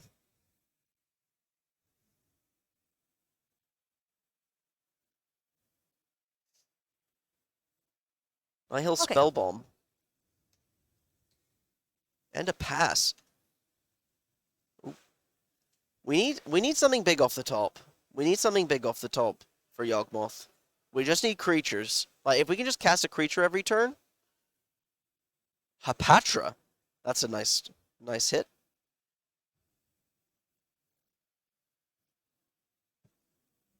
They are in game 2. And game 1 was won by a Rakdos Scam player.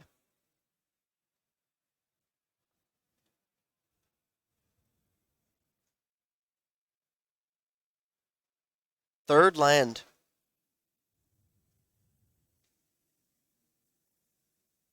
And, oh, nice. Removal.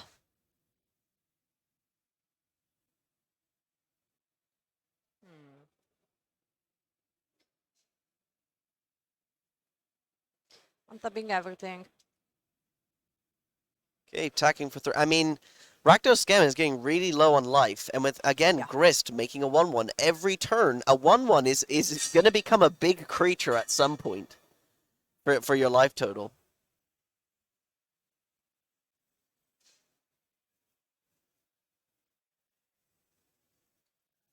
Terminate on the Young Wolf on the end step. Big draw step for Scam. We need at least something like a Fury here to kill the Grist and an Insect to be able to try and equalize the situation. Ooh, Engineered Explosives on 0. That will keep the Insects at bay for now. See if he wants to take 2. Yeah. Down to 4. Now, something to be worried about as well, being at 4 life here, every creature that gets put into the graveyard makes the Grist 1 step closer to being lethal for the -5 ability. Because the -5 deals damage equal to the number of creatures in your graveyard.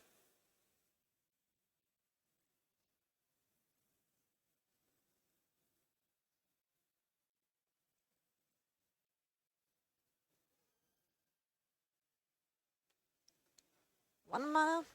Sacrificing. So that Nihil Spellbomb's going to stop the Grist for now. But still, the Grist is... The problem is still there. The Yeah, more the exactly. Grist ticks up, you can keep removing the creatures on the board, but you will still die to the -5 because you're so low at life if you do keep these creatures at bay.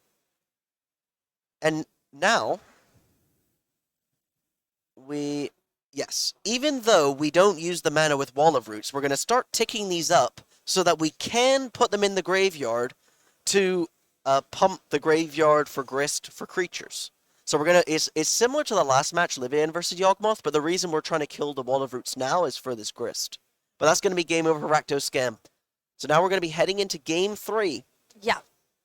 With both of these players at 11 wins. This is a win-in. This match is so important for both of these players because it will lock them up in that top 8 spot.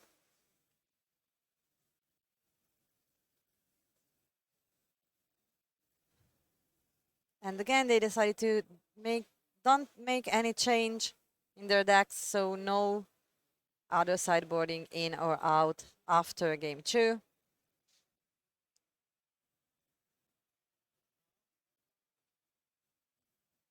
We have still one more round before the top 8. Today we will end at around 15, and then we will have the top 8. And during the top 8, we will be able to talk about their deck lists a little bit more. And then after the end of the event, they will be available for you on Metagame.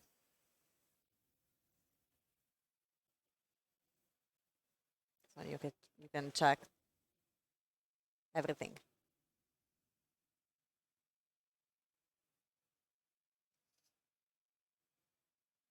Meanwhile, let's see if they decide to keep or mull. Right now we will have Rakdos Scam on play. And I think it could be relevant in this situation, maybe. Very relevant. Turn 1 Grief, Feign Death. Yeah. Easily could just win the match. It's all about Rakdos Scam opening hand here. Are we scamming a Fury? Are we scamming a Grief? Or are we just playing a turn 1 Ragavan? I don't even know if you have Ragavan in post board. I guess you do because you're trying to remove everything. But it doesn't feel great playing a Ragavan against Yawgmoth deck. I see a Grief in that hand. Can we scam it?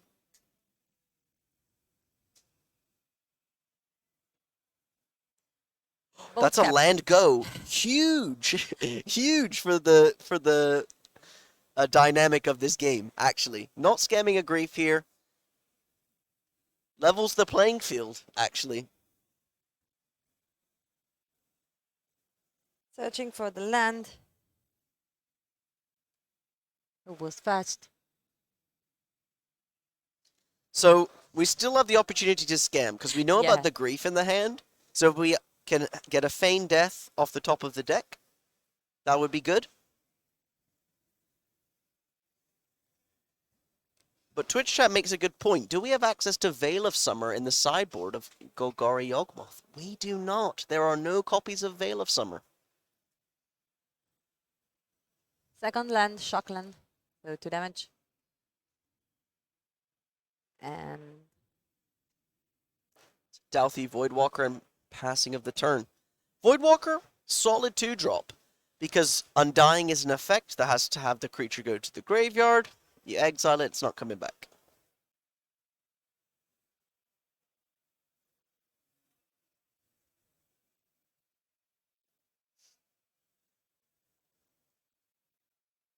okay, I will be able to find it. That's a pathway. And a pass. So Yawgmoth now can somewhat play at instant speed. Because we do play some Orcish Bowmaster. How many copies are we playing of Orcish Bowmaster? On the Golgari side, we have 3. 3 copies.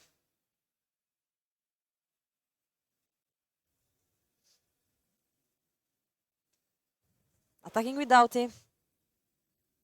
Make some damages. And pass. That is the End of Bowmaster. turn. Yeah. Flashing in. Bowmaster the Bowmaster. That's going to be exiled by Doughty Voidwalker. And then they both have an army.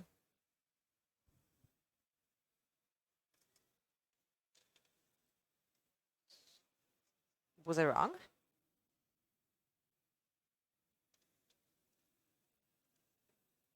Oh yeah, okay.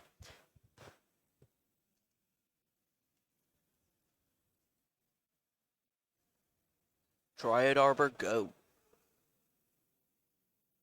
This seems to be a very slow draw for Yawgmoth. So I'm very interested in what the payoff is for this hand, because there has to be a reason why it's good against Scam.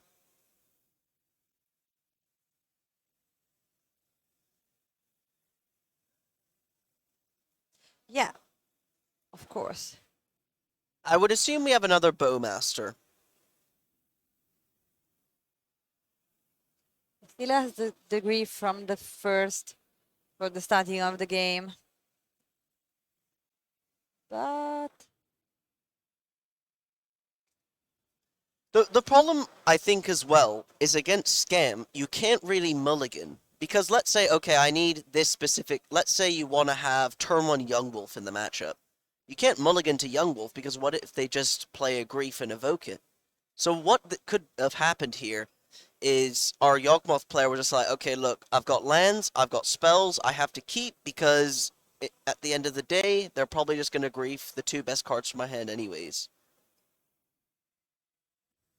Like, it's definitely very hard to mulligan against Scam, unless, of course, you have no lands in your hand. meanwhile, double lands.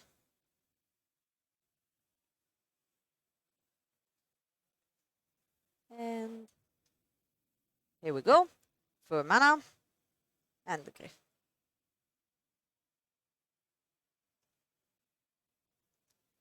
The Orcish Bowmaster targeting the other one, amassing one. So now the Orc army is a 2-2. But something interesting now is griefing the Yawgmoth player will exile a card to Doughty Voidwalker. So if you have a premium card, let's say the One Ring in your hand, and you grief it, you can now cast the One Ring. And there's a One Ring. So I would assume you just cast the One Ring here, like take the One Ring with grief. It gets exiled with Doughty Voidwalker with a counter on it. And then you just cast the One Ring. Unless I'm missing something. Let's see if he want to do the same play or something different. And yep, it seems like it. So the One Ring is exiled with Doughty Voidwalker here. Yeah, it should be in exile. So now, of course, you play the ring. So, a problem here, actually, I've just realized. The Orcish Bowmaster is still on the other side of the board for Yawgmoth. Yeah. So, if you start drawing a load of cards and you don't have a way to kill the Bowmaster, Yeah, you can just kill yourself. Yeah, exactly. So, and as well as, let's say you draw 4 or 5 cards with the ring, then you could just die to the upkeep trigger. But what's nice is we do get protection from the ring here. Because, so the dispute here down on the table is, do you get protection from everything? Because if we pull up the One Ring Yeah. on the card viewer, there's a very specific wording from the One Ring that a lot of people miss. Many judge calls day one were made because of this wording. If we look at this, it says, when the One Ring enters the battlefield, if you cast it, you gain Yeah. protection from everything. So we were checking, does Doughty Voidwalker cast it or put it into play? Because if it just puts it into play, for example, maybe there was a One Ring under Leyline Binding and you kill the Binding, you didn't cast the One Ring, Yeah, so you don't get exactly. protection. It's a huge difference. Yeah. So it is definitely a big difference.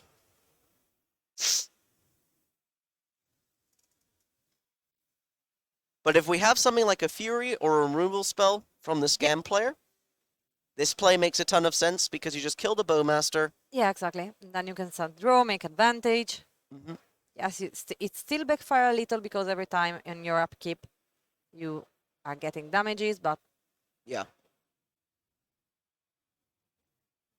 So drawing a card here that will kill the Orc army in play because there is still a Bowmaster on the battlefield. And now we're Yeah. most likely going to see something like a Fury. this is We need some sort of Yeah, of removal spell course. on the otherwise Bowmaster will be very difficult Yeah. to deal with. Meanwhile, they're asking exactly how to deal with everything on the stack. And the judges are checking if everything is right. So for those tuning in and don't Yeah. know, the One Ring was cast off Dalthy Voidwalker. It's not in the scam deck, just off Voidwalker. As you can see by the pink leaves around it. That's a Seasoned Pyromancer. But that's going to draw 2 cards for And 2 more pings from Bowmaster. yeah, So that actually instantly dies because we're going to get 2 pings. We can just ping it twice. And then just start smacking face. it's probably trying. Oh, but now we can... But if you scam it, it's the same problem. You get 2 more triggers for the opponent. Okay. Of course, it'll come back with a +1/+1 counter, so then you can't ping it twice again. But then the board is so big, you'll just die to the ring on 1 counter. Okay, we are going to scam it. That's going to draw 2 more cards. Okay. And now if we make some 1/1s with the Pyro, because we can discard non-lands, then we can still ping the Elementals, because the way it works is the triggers only go on the stack once the Elementals are in play. So we can ping the Elementals with the Bowmaster if we'd like, I believe. Yes, that's what we're communicating now. The Exactly. Elementals are only on the board when the Bowmaster triggers are going on the stack. I'll kill them. So now, aren't they just dead? 5, 6, 7, 8, 9. No, they're not dead yet. And while they're telling us that they should be on turn. So yes, this one is turn 1. Let's see if they can end this one quickly enough. 1 insect.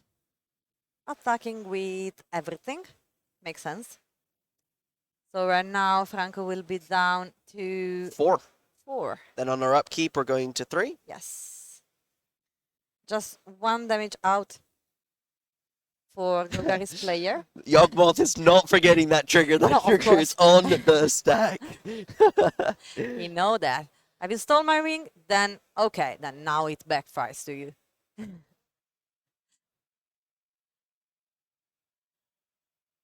This is amazing. Down to 4. Let's see if there is any way for Franco to deal with, but I don't think so in this situation. That's an endurance to shuffle away the graveyard. Ah, Oh, we've just exiled the graveyard. That should be shuffled under the library. But there is, I think the judge, yeah, will easily tell them. Exactly. The Golgari players was telling the judge exactly this, like, shouldn't he put in the decks? And of course, shuffling everything, so now it's right. Yeah, putting on the bottom. So now it's right. you know, I think Twitch chat has been complaining about the wrong card all day. It seems like Bowmaster is the card that needs to be banned, right? It won this match, so it needs to be banned. That's how it works, right, Twitch chat?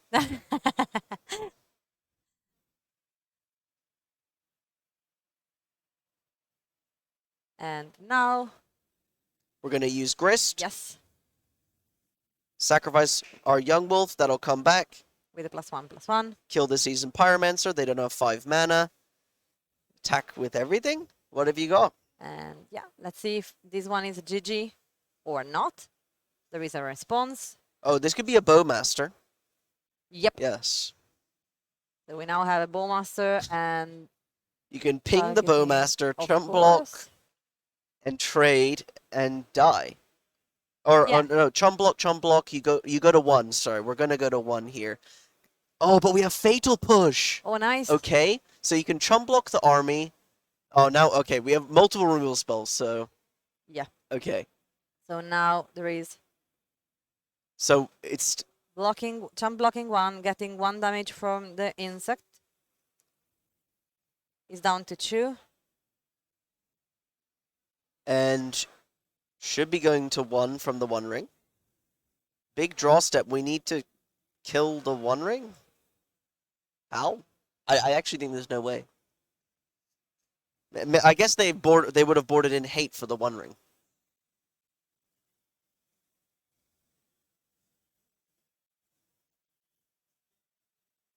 And Oh, Shieldred the Apocalypse maybe is your out, because you can try and gain life. Something like this. But I think that... yes, this one is a win and in. We think about this also because we have just 1 more round after this one, and then we will go to the top 8.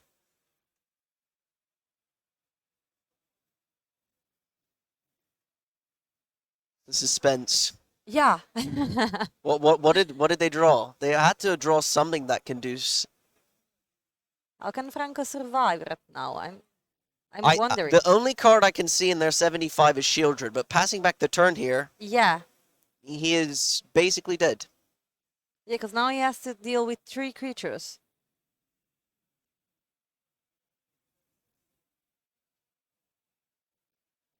Attacking with everything. Okay. Terminate the Endurance. 1. That's it. And yep. That is going to be Golgari Yawgmoth getting that 12th vital win to lock that spot up in the top 8. That was actually a very intense round. We got to Yes, see 2 exactly. win-ins, and that's going to be it for this round, round 14. We Yep. do have one more round. We will have more batches of win-ins, but that will be with Piotr and Skura. Exactly.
welcome back to the ultimate, last finishing round of LMS Bologna here Of Swiss.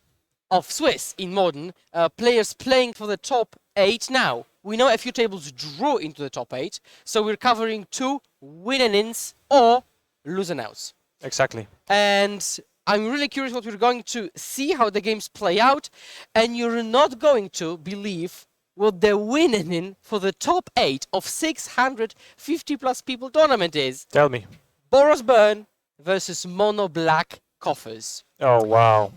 Not something anybody could expect, but that's the reality we're living in. That's insane. Boros Burn and Coffers. And so, players playing the game of who can say the higher number. The player on the right has won.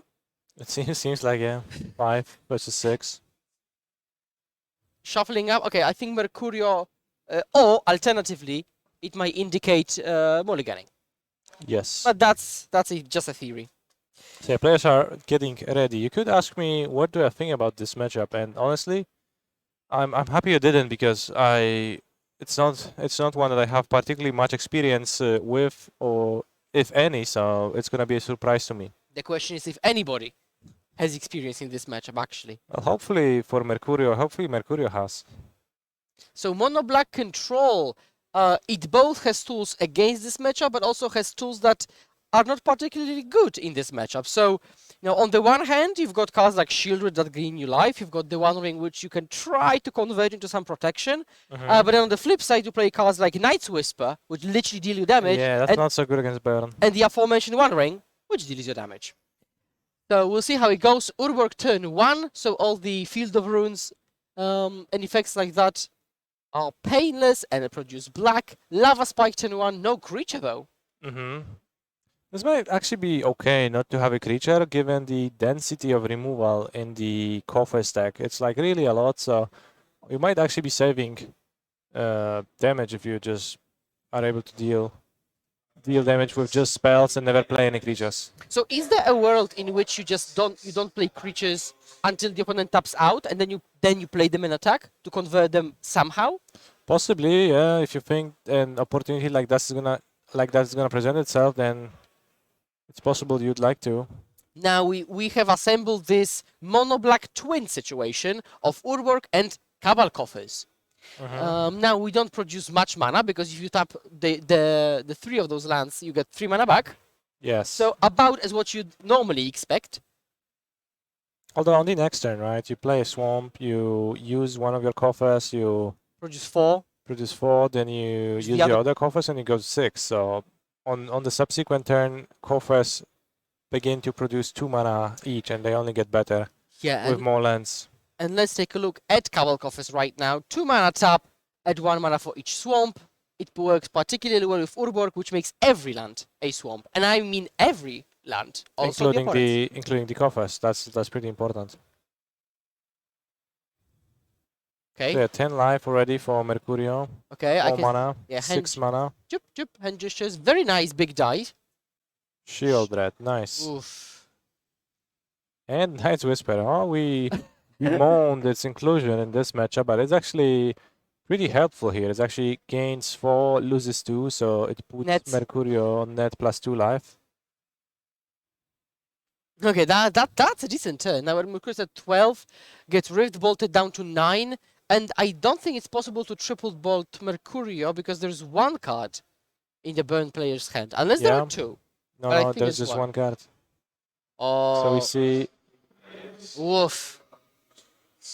withdrawing a card, avoiding the 2 damage life loss from Shield Red, drawing a card with Sandbaked Canyon. Now, technically, because I'm not sure that happened, but you could tap Sunbaked Canyon for black because of Urborg. Yes, and not pay life. avoid losing any life. That is true. But I don't think that actually happened. And we add a bunch of mana with Cabal Coffers, tracking it with dice. You get 8 mana from those 2 coffers, 5 lands. Okay.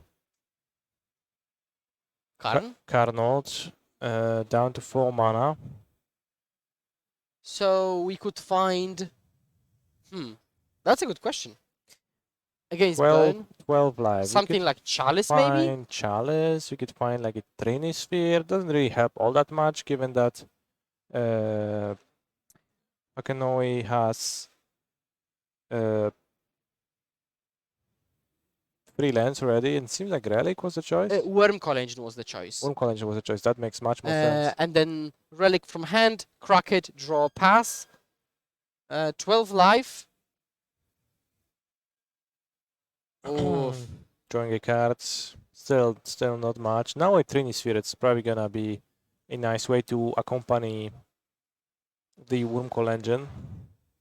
yeah, so let's take a look at Wormcoil Engine. Not a card we've seen recently, and actually we're scooping them up. Let me just show Wormcoil, which is the bane of Burn's existence. Although it's not that bad, because you could, for example, I don't know, block with Goblin Guide to kill the Goblin Guide.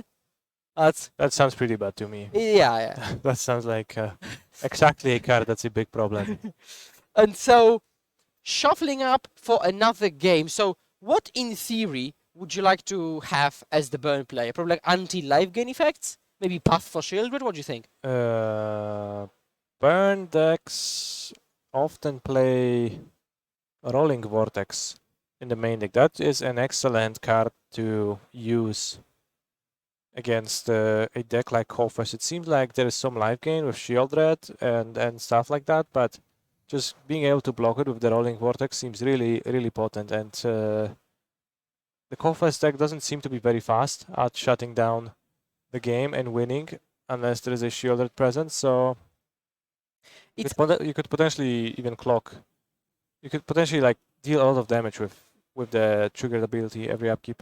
Also, I don't think I would take this game as a proper example, because it was kind of like in the nut draw scenario. Urborg, double coffers, no, both coffers are actual lands, and you scale from there. Although still the scaling happened on turn 4, which is late-ish. So... yeah. So if You'd also think that black decks cannot answer enchantments really all that well, but yeah, Enrico Mercurio actually plays 3 copies of Invoke Despair in his deck, which serves as a way to stabilize through Rolling Vortex. Rolling Vortex, getting rid of it. Invoke Despair, card which dominated Standard to a point that it got banned. Now played almost nowhere. But apparently it has found its way into modern mono-black control, fighting for the top 8 of this tournament. Now those players have already got the qualification to Lille, already ensured a bit of money, are playing for even more. And just as a reminder, after this, we'll have 3 rounds of top 8 quarters, semis, and the finals, including the interview with the winner. And casting for you, myself, Skura, also known as Island in Front, and renowned caster, streamer, content creator, Kanister. Personality. Yeah. I wanted to build some suspense, you know? Thanks. Thank you. Yeah, no worries. So yeah, we see players shuffling up their decks, preparing for game 2. Burn is always very happy to be on the play. As we said, even though Invoke Despair could answer it, Rolling Vortex is still probably a premium card in Fakenwa's hand. Yeah, now I think we actually want creatures on turn 1, because even if it gets immediately killed, it probably will. At least it got that damage through on the first turn, so also immediately demands an answer. I can see Urborg, Swamp, Field of Ruin, and a Mulligan from Mercurio, and I think the Burn player actually keeps.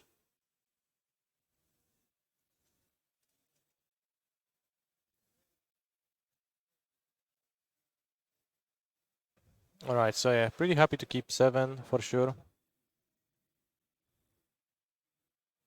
And yeah, if you're mono black control, I assume you've sided out Night's Whisper. Probably. You've sided out the One Rings.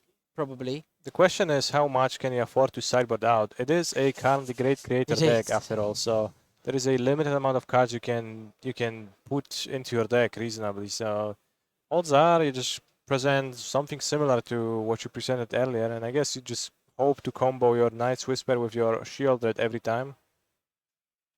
Also, correct me if I'm wrong, but the player on the left, the burn player, is an actually very well-known MTGO grinder, right? Zeno1? Yes, that is indeed the same person, well known on Magic Online for playing various Cascade. weird decks. Weird. Okay, yeah. It's often glimpse Yeah.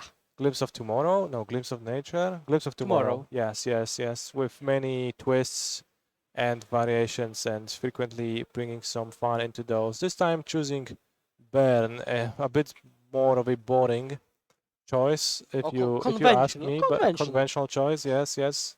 I mean, I think it is fair to say boring, and it is also fair to say that sometimes in a competitive setting, win rates take precedence over how intricacies or whatever. yeah, how exciting a deck is gonna be. Although one could say that it is exciting because you keep doing something every turn, putting pressure on the opponent, winning or losing by skin of your teeth sometimes.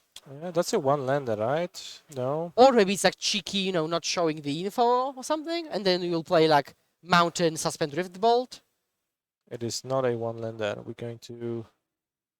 Come on. Land, Suspend Rift Bolt, one time. Land pass. Okay. And now we see Chalice on one. So how effective is it really? It's not the best card ever against Burn. Many of the cards in Burn cost 1 mana to play. Like in the actual sense, you spend 1 mana on them.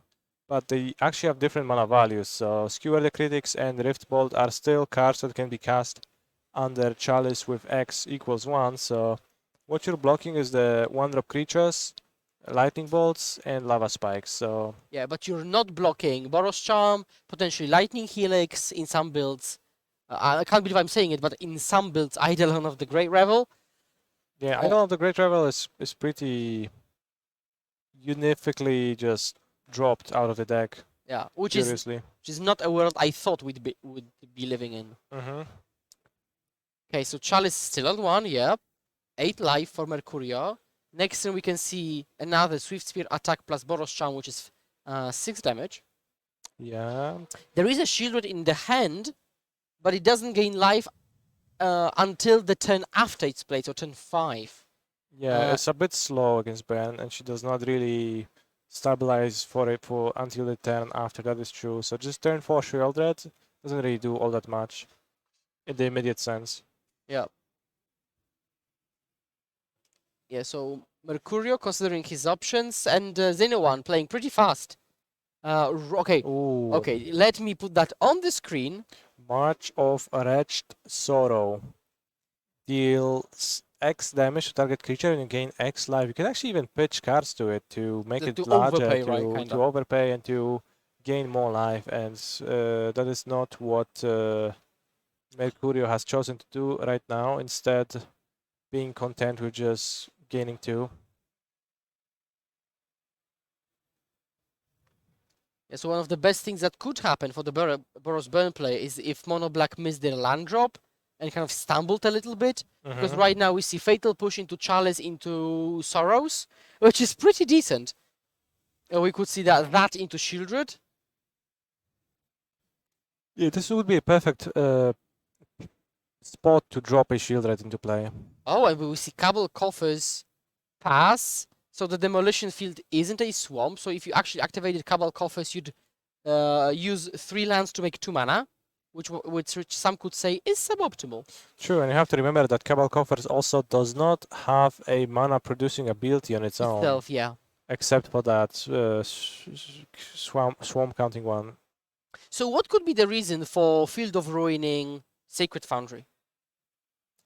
Well, the reason is that you want to catch your opponent off white, so they will have access to 1 fewer color and they cannot cast the white cards. So Boros Charm, potentially Lightning Helix, or some sideboard cards could be off the table if that happens. So certainly makes sense to Field of Ruin or Demolition Field, any Field of Ruin that happens. And we can see Noah just dropping the Skullcrack immediately, dealing 3 damage. He already knew that Mercurio was long dead as they were resolving the Demolition Field. Yeah, the Searchland. Yeah, exactly. So, shuffling back up, but now Mercurio is the one who's on the play. So, this might change it in that way that you begin with a Swamp, you hold up Fatal Push, and you can never get actually hit with any hasty creature. That could make all the difference. Exactly. Like, this game was also win on tiny edges. Like, if Mercurio had, let's say, 2 more life, we might still be playing.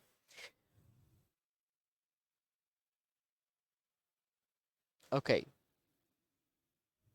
So, yeah, shuffling up. We'll see if there are any mulligan action going. And we still have got 35 minutes on the clock, so players... Yeah, the players are playing at a blistering pace. Yes. And, Burn is a fast deck oftentimes to begin with, so this could be over in, like, no time.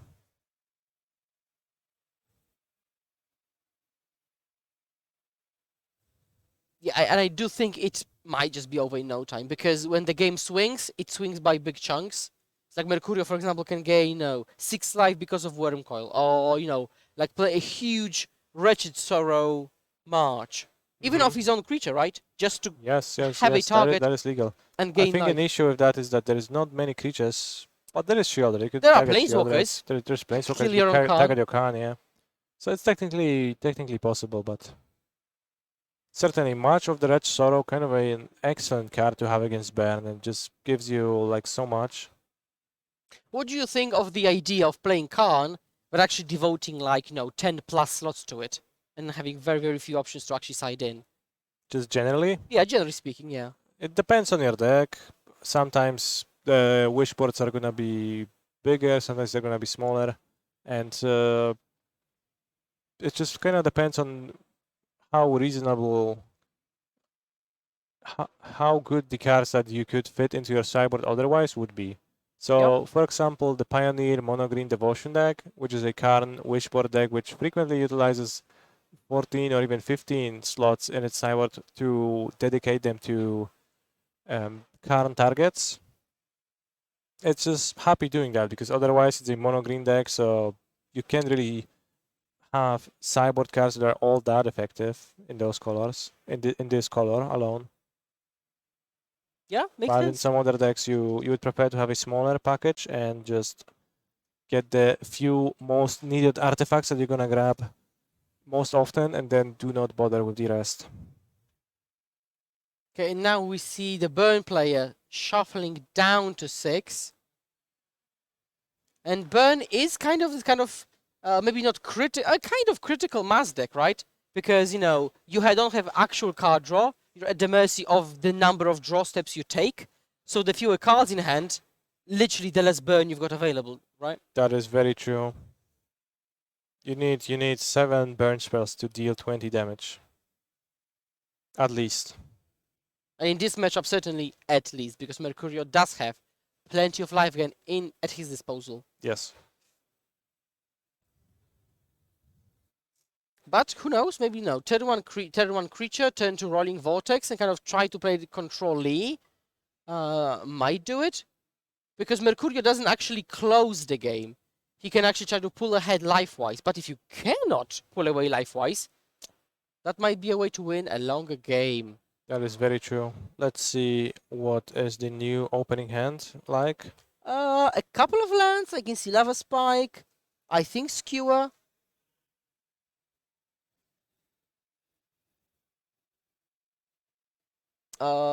Rolling Vortex and Goblin Guide as well, I think. So that's very nice. But just one land, it seems.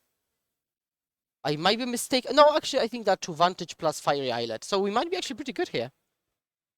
All right, Vantage into Goblin Guide Smash trigger. Oh! Suspend Riftbolt. Very heads up, just playing around Fatal Push.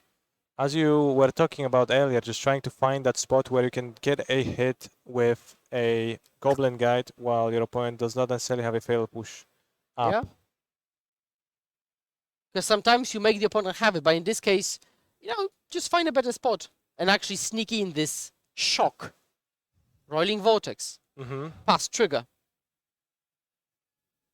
And yeah, now we have a rolling vortex. So now, for example, you will be able to play Goblin Guide, and even if it gets marched of Wretched Sorrowed, then you can block the life gain. So that makes you happier to play your Goblin Guide, makes it so that there is less risk involved with it. So How big of a deal, though, is it to keep holding up mana for the prevention of life gain? certainly not ideal, but you know, anytime you prevent life gain, it's like you dealt damage, and anytime you dealt damage, that's like all you want to do in burn. So if you reframe your Perspective, yeah. perspective to be like that, you're like, damn, I actually get to like pay 1 mana to deal damage to my opponents every single time. That's crazy. And then you're gonna be happy. Lava Spike Q. Oh, we're tapping out.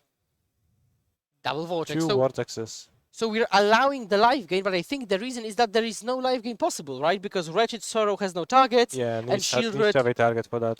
if you tap out for Shieldred, it doesn't gain life immediately. So another heads-up situation. Shieldred pass. Is it possible that Mercurio can now raise, though? Draw Well, step- let's see. Because Zenon is gonna be taking 4 4. damage every turn. Yep. 2 from the draw step, 2 from the rolling vortices. Then 4 in combat. Yeah. So Okay, well, so he has like 1 more turn. Really. yeah, literally, yeah. Gotta go fast. There is 11 life for Mercurio. And Golfers players went just like land, okay, land, Shieldred, and and he's threatening to win in just a moment. So yeah, the burn player, considering the options, 3 mana available, 11 life on the opponent's side, but virtually 9 on the upkeep, but before the draw step. Exactly. So 9 damage. How can we assemble 9 damage? The most popular way is to go triple burn spell, like I say, Skewer, Lava Spike Bolt, or any permutations of those 3. Mm-hmm. And that's the only way to do that. Yeah, it would seem so. There was a Goblin Guide in hand, which was still like not played and didn't actually come to fruition. I guess it could block. So that could buy an extra draw step, maybe? Yep, and then upkeep will probably 4. activate Inspiring Vantage. Yep, activate Activating the you- Vortex, preventing with Vantage, yeah. preventing the Shieldred life gain. But and Mercurio, because he has played just a couple of cards, probably the hand is full. Now, full of what? I don't know, maybe the cards, maybe even more lands, maybe creature interaction, because Creature there haven't been removal any... seems like a plausible thing. March of Wretched, but he doesn't gain life, actually. Oh, he did... Yeah. What happened? So we activated Roiling Vortex again. And Yeah, the Rolling Vortex's effect was already active for the duration of the turn. Yeah, so basically the question is whether Vortex, shuts off all the effects for a given turn, or is like singular, right, for the next spell. But No, it's until the Global. end of turn. It's global. It just and it so just happens. so we will see if the burn player loses by a single life point, because that could be the difference now. I don't think it makes a difference because we're still in the same situation. We need to basically cast burn spells. Yeah, We need to we have 1 more draws. Well, we don't have any more draws, so we take 4 damage from the Shieldred. We die to the Rolling Vortex if we are in the shoes of the burn pilot in this spot. If we are playing from Zenon's seat, but Mercurio, 9 life. Gonna take 2 from Rolling Vortices. Then you need to deal 4 damage with Boros Charm and 3 damage with a burn spell. That's like the ideal combo, but it seems like that's not in hand and we drawing an extra card. now you could draw an extra card. The Shieldred trigger goes on the stack, but you respond to the trigger by killing the opponent. That could happen, technically. Yeah, but do we see a Boros Charm in the hand? I don't think we do. I think it was Skewer plus Islet.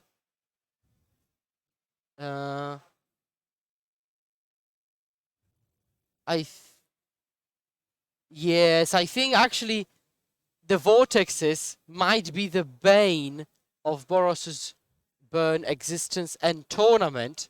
I would argue that it's the shield reds, not the vortexes, but kind of an insane amount of Damage. damage that's being put on the battlefield by the shield red. I guess we know that from Pioneer and Standard, and for the most part, shield red is not present in the format of Modern at all. But And that here we does go. it.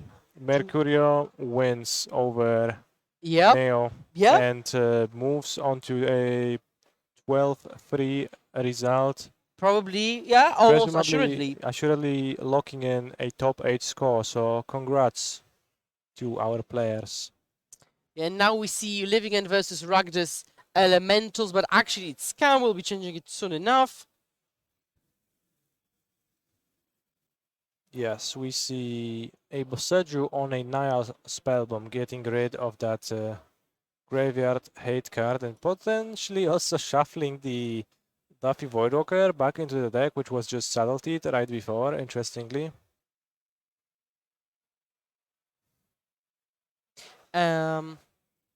Yeah, so it seems like it's game 3, so we get to see the whole game 3. 2 lands for both players. Generous ends. Those land cyclers were a great improvement to the Living End deck from Lord of the Rings. They allow Living End to cut down on lands and play effectively more cyclers, making the deck much more consistent. It is much less common to miss on cyclers nowadays. You typically have access to a lot of power once you actually resolve your Living End. So like one of the worries that you had, which was filling your graveyard, is greatly lessened, and therefore making the deck that much more powerful.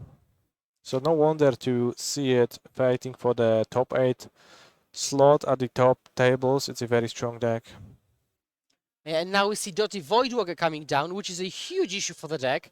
And then we see Chalice of the Void on 0, because Living End is a 0 cost card, which would get countered by that Chalice. So we've got like double protection, right? Yep. Certainly, we solved one of the Living Ends issues, but we did not solve the weakness to Graveyard Hate and Chalice issues. Like those are still present, and Titov is ready to take advantage of that.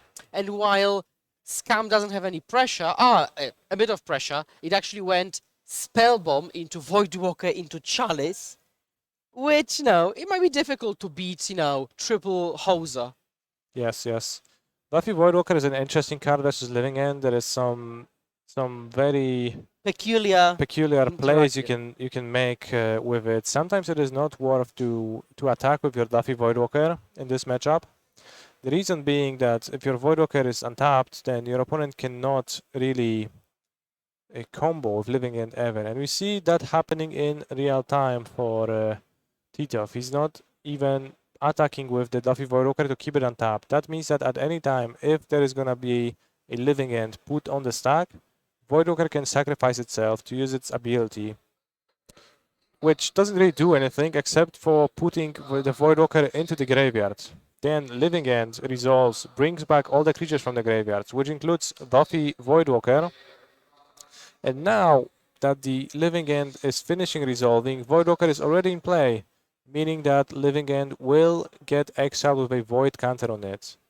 And then on the next turn, the red-black player is going to be able to use Voidwalker's ability once again, sacrifice it, and replay the Living End with the Void counter, returning all of the creatures back to their graveyards and still leaving you with the Voidwalker in play. So it's kind of it's very convoluted and kind of hard to wrap your mind around that play at the first time. But if you see it in practice, I think you'll just certainly. It's visually easier to understand than.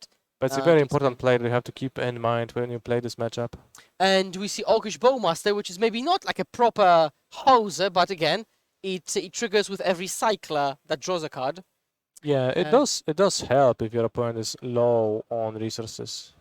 How are the Polish players doing? Actually, both Polish players from the top tables drew into the top 8. That is So- true. We have followed Kowalczuk for a few rounds, and now he was able to secure that spot, and the same was true for Przybylski. So we're going to soon see who from this pair of Peterson versus Titov is going to emerge victorious. And Yeah. so, Living End, take a look at the pile, and Dotty Voidwalker is untapped, so we will see if we see the play that we'd talked about. Yeah, the Voidwalker is untapped, so presumably we are waiting for that. Yeah, they still got 20 minutes for that game, so there should be no issue with the draws happening. Although I wouldn't discount they could maybe squeeze in with a draw, but that's not a given. They're playing for the 12th win, so they are sure. Mm-hmm. Okay, we might actually have a judge intervention asking and or explaining what is happening. Or maybe Titov is explaining, but they wants the judge to overlook that, just in case. And Players just, yeah, they're just making sure that they fully get the Voidwalker play patterns against the card Living End. Yep. And so the judge is probably discussing with a rulebook or with another judge, just to make sure that it's actually exactly what it should be. Yes, yes. So yeah, we're gonna see if Titov actually decides to sacrifice the Voidwalker, put it into the graveyard. That does give Peterson the ability to cycle something and actually have a creature in the graveyard, which might be slightly relevant in the future, but it's not trivial. There's also just one card in Peterson's hand, I think. So one person said, what is the interaction? So in short, the case is you sacrifice your Dotty Voidwalker so that Living End has the Void counter, and just when you untap, you can Living End back. All right. Did we sacrifice the Voidwalker, or is it is it the same Voidwalker, or is it a different Voidwalker? No, it's the same. We sacrificed it. Yeah, of course. So basically, all this amounts to the fact that the Rakdos player can replay a Living End if they so wish to. Yes, and flip the boards back. Now Peterson will end up netting 2 food tokens with that exchange, so it's not nothing. He has something to show up for, but you know, food tokens never killed anyone. They only help you survive for a bit longer. That is very true. So Titov, considering whether he wants to Living End back, in the graveyard we certainly have got Orcish Bowmaster, Seasoned Pyromancer, and the two creatures I remember. Calculating now. All right, I've been corrected. Food tokens actually killed many players back when Oko, Thief of Crowns, was legal. That's actually a good point. Let's not forget that. So, now, again, the judge is overlooking. I can see the judge's hand waving. Sacrifice Dotty Voidwalker. I think it's Titov's hand, but maybe... Previously. Okay, sure.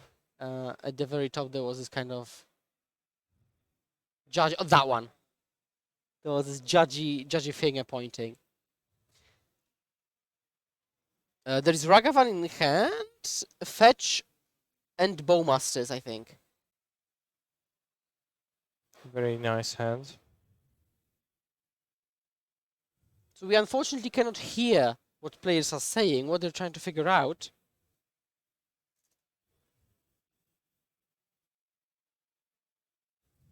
All right, let's see. Yeah, let's see what happens. I've inquired. Maybe I'll get the info what the players are discussing, actually. Seems like Voidwalker is casting the Living End as prophesized, Yeah. putting the Living End on the stack. Now Peterson has a window to cycle some cards. Voidwalker is temporarily not on the battlefield, and the Living End would bring some extra creatures back. But that does not seem to be the case. Instead, we don't cycle anything, and Titov gets back all of the creatures that were previously in the graveyard. That includes the Voidwalker once again.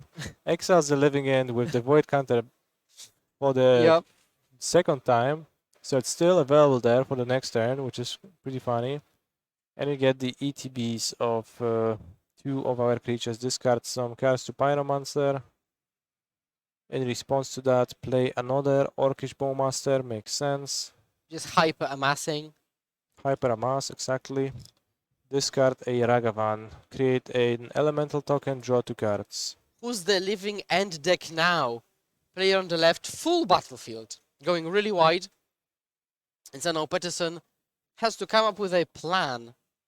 Yeah, we could say that Peterson got hoisted by his own petard in this game. Certainly does feel this way. The Voidwalker into living end interaction certainly feels that way. And actually, foot crack, gain 3. Just to, you know, bump up the life total. There is no use for the foot token. Incredible. Incredible indeed. So now the turn is going to go back to Peterson. What is that gonna bring to us? Yeah, we might see another living in action, maybe. Oh, there is Street Wraith and a red card. Is that a Fury? I'm not sure. Street Wraith, which should be exiled with a void counter on it. Yeah. Also forces Peterson to Yeah. take 4 damage total. You pay 2 life, then you take 2 damage from the Bowmasters, and then Okay, fixed it. okay, everything is fixed. And there is Steam Vents plus Fury, so I think Living End was the only, I mean not Living End, a Cascade was the only possible draw to actually keep playing. I think Peterson is counting, like if I hardcast Fury, take 2, there was no double red, presumably, yeah. So now we're Furying. Alright, we get rid of One, a one, Voidwalker and 2 Bowmasters. Awkwardly, that puts 3 creatures into the graveyard that will come back if you ever living in this game. So it's not all roses. Thoughtseize the pickup, so that's a dead card. A Swamp and something else. A Voidwalker, I think, actually. So you could play Voidwalker now, attack with everything. Peterson block Seasonal Pyromancer, you get 5 damage through. 6 damage through. No. 4 damage, 5 damage through. Yeah. He can also block the army token and get Pyromancer and Elemental through. Okay, no. Now we can also activate the Season Pyromancer from the graveyard to get more elementals. Peterson are just mere 4. Another Voidwalker to make life tougher. Yeah, and it actually has a combat relevant keyword, and that might come into play. Yeah, being unblockable. Or rather, having Shadow, Essentially, which essentially means being unblockable. Pretty solid in there, in this situation. Yes, pretty solid indeed. We see Peterson tapping 4 mana. There is that food token, so you can gain a little bit of life, go to 7, and maybe that's gonna help you a little bit, but what is a good play here? Maybe like Curator of Mysteries? Okay, let's go. Attack you for 6. Unfortunately, it's not a turn to clock because Titov goes down to... Curator of Yeah, Mysteries. nice That call. is actually so good. That is a very good call. Let me pull up Curator of Mysteries onto the screen, a 4/4 flyer. And you're actually threatening to win a game by attacking back. Yeah, but there is 2 Seasoned Pyromancers still in the graveyard, so the tokens will be able to chump block the Fury on the future turns. You can attack with everyone and force the food crack. Key question. How do Voidwalker counters work with subsequent copies of Voidwalkers? Oh, it's all good for the Voidwalker player. The cards are exiled with void counters, and that's all the Voidwalker is interested in. So they are still accessible by a different Buffy Voidwalker. And it's not a typical wording, I think, because in the past we had cards that cared about a specific copy doing the effect. But in this case, doesn't matter which Voidwalker did what, as long as the Void counter is on it, you can play it. It's pretty interesting that the Voidwalker did not attack at this point. There is a Voidwalker in the graveyard anyway, so technically you don't need to sacrifice the one on the battlefield unless you want to cast something specific from the Void counter pile of Peterson. But attacking with the Voidwalker would force the trade on the Orc army and the Curator of Mysteries, so it would have been a very relevant combat move. But now if you're not killing Titov on the backswing, you have to be a bit more conservative or kind of split the damage somehow, split the difference, because now you have to ensure that you don't die back. Yeah. You need to... Well, you're probably just gonna use the Seasoned Pyromancer to block the Fury, and you're gonna be fine, but... Also, if that's the case, do you even attack with the Fury? Or you're leaving it back as a blocker? As Peterson, yeah, that's a good question. Yep. Probably not worth attacking, right? You would rather block the 4/4. If we draw a Cycler, we might actually get some card selection going. The thing is that, like, if you draw a blank, then you just take 3 damage from the Voidwalker, so... Yeah, that's true. If you don't draw anything that's really good right now, and there is not many cards that are really good right now...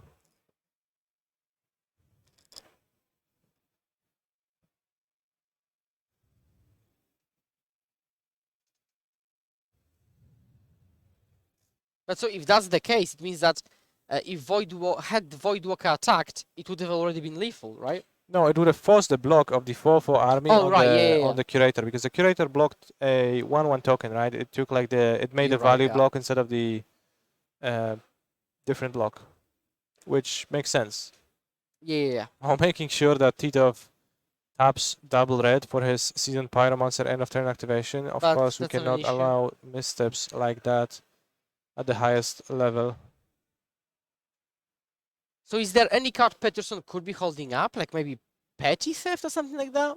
What could actually get him? Violent Outburst into Living End would make him survive for a turn. So let's just see. Let's just see what this box of chocolate has inside. It is Living End. It is Living End, technically, that's true. It is Living End. And that's an unfortunate way to go out. Going to combat, attack you for 3, and a handshake. GG, Ragdos Scam. After this, very, very powerful opener, right? Hate piece into hate piece into hate piece into Bowmasters. But we immediately go into another match, and we see Abs and Company versus Ragdos Scam. So players fighting probably for little qualifications. It would seem like this. A new card on the battlefield, Mount Doom. Is that Mount Doom? I think so. The land on the side of the red-black player body controls a Mount Doom, which flavorfully lets you sacrifice a legendary artifact to destroy all but 2 creatures on the battlefield. And the timer in the round is ticking down slowly. And these players really want to walk out with better money and a little qualification. This is the last round, so they're playing to their best ability because there is no more Magic to be played today for them. So do as well as you can, take the prizes, be happy about it, probably go and grab some pizza afterwards. So we see Skyclave Apparition with kind of 2 counter besides it, which might indicate that a 2-drop had been exiled with it. Possibly. Night Ranger of Eos. And Cauldron Familiar, that's not a card we see very often in Modern, more so in Pioneer. So why would you play it in your Modern deck? Yeah, it's played in there because it's a combo piece. Cauldron Familiar in combination with the new card from the Lord of the Rings set, Samwise Gamgee, and a sacrifice outlet, so let's say a Viscera Seer, is actually an infinite combo. Whenever your cat enters the battlefield, you create a food token. Whenever you sacrifice your cat, you can just return it back to the battlefield, and it just creates a new food token. And therefore, you drain your opponent for an arbitrary amount of damages. And we see Freak, 2 more cats. A world's first collected company into double cauldron familiar, perhaps. We typically see like maybe 1 cat, maybe 2 cats for that specific combo, but here we might actually see a full playset. So this deck might be leaning into a bit of a different direction, or maybe rather more heavily on that particular combo. Yeah, the cats don't really work all that well in multiples, although I guess having a second one helps against the Naya spell bomb, so that is nice. That said, Monk is at 4 life, so it doesn't take much for him to die. Maybe even Mount Doom's activated ability could bring him the end. Tap for 4 mana, pay 3 mana, tap Mount Doom, deal 1 damage to your opponent. 5 mana Fury. And yeah, so you could go 2 plus 1/1. Wait, could what go does Fury do again? deal 4 damage. Split. However you We get to split desire. 4 damage. Oops, we get to fetch. And what we're gonna be getting is that perhaps a Like Surge of Salvation. That will actually match up extremely well against the board and the Fury. And here it goes, yes, Okay. Surge of Salvation, making Nice. sure that it actually prevents Fury's damage Nice. before casting it, but it's a really strong effect here. It will also prevent all the damage that black and red creatures are going to deal to creatures So essentially, blank controls this turn. So basically it makes Botti unable to attack for a turn. and while you are at 3, it is a pretty good effect. Yes. You want to stay alive. Now the question is, what are you drawing into? You might be drawing into, let's say, another collected company? No, usually in those decks, this is the default best top deck. Yeah, that's the default best card you want to draw, collected company. Just that would let you assemble the combo. 2 mana 2 being mana. tapped, maybe Samwise coming down? No? Okay, double checking the wording of Surge of Salvation to make sure that it worked as it was intended to work. Tapping 2 mana. Fury. Alright, Surge of Salvation gives Hex prevents damage. Fury targets. That seems to fit. And Yeah. we progress with the game. So 2 mana again, still tapped. Green, But- white mana, probably Samwise Gamgee. Yeah. That is Samwise Gamgee. Alright.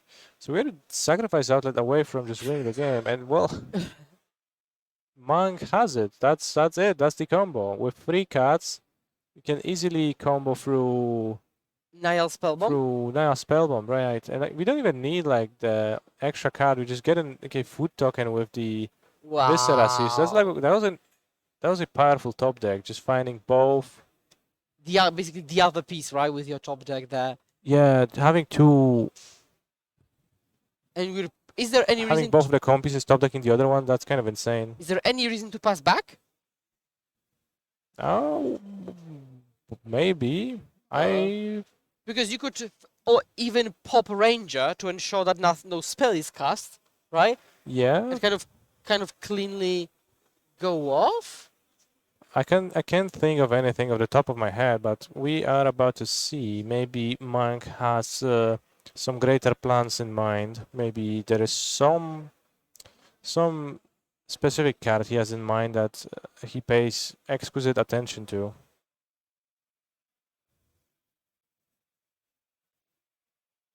Okay, so the game is going, but Monk's position is still pretty decent. Yeah, it's an instant speed combo you can fire at any point. So, well, Okay, we see a fatal push on Forcing the Samwise issue. Gamgee. Botti, well, I mean, I assume Botti realizes that that's...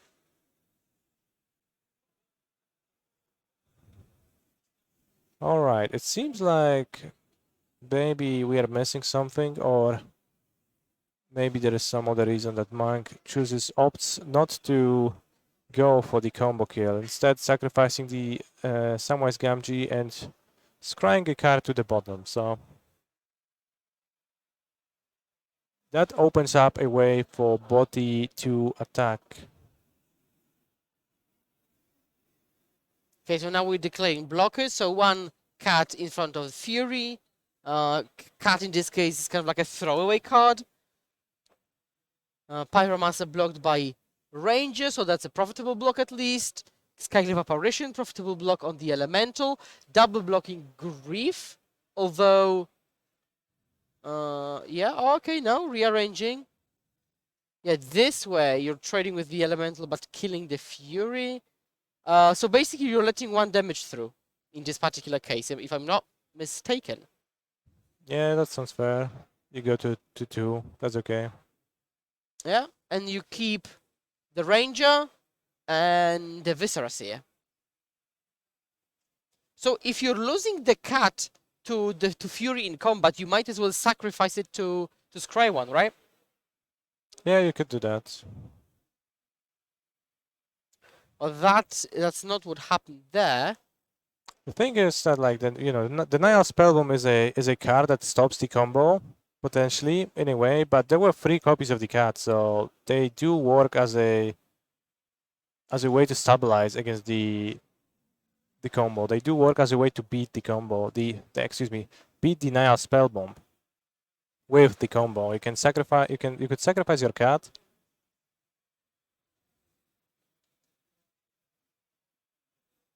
Okay, so now the final outcome is that we draw Yeah, a you card had of multiple cats that worked. okay, and unlicense hers, and I think there is a Blood Crypt in hand, so this is the final situation. Monk top decking, hoping for a collected company. Maybe another Ranger? Ranger, find 1 drop, you know, at least you get 2 pieces of cardboard in a single card. I mean, ideally you want to combo, right? So you combo with Samwise, but then there is the Harris right now, which is also an issue. So pass the turn, so I would say either Coco or a land. You can also be bluffing Coco to disincentivize any attacks. Now, why would you activate Unlicensed Hearse on your own graveyard? Just to grow it, to make it bigger. But I think I got it. The combo with Samwise Gamgee is a little bit confusing to me because I am not the most used to it. But what we have been missing as to like what was stopping the combo from happening was that the multiple cuts don't actually work as protection against Nihil Spellbomb because the cost that you're paying ultimately is sacrificing the food. So you have to sacrifice the food token, and if you once you sacrifice a food token, having multiple cats in your graveyard does not actually give you any favors. So because you don't have like redundant foods to respond. You have redundant cats, but you don't have redundant foods. So that means that the Nihil Spellbomb was good enough to stop the combo from happening. And actually, I'm curious because there is this die on 2, and Skyclave Apparition died. So maybe the Scum player should have got a 2/2 Spirit there, or 2/2 whatever illusion. That perhaps is what should have happened, although... Or it might also be round 2. No, it can't be round 2. We've only started watching this game at a certain point in time, and we do not fully know what was exiled with the Skyclave Apparition back in the past. Yep.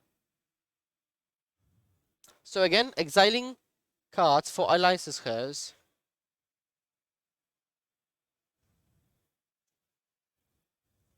Making it into a bigger threat. 4 mana to use the Mount Doom, very nice.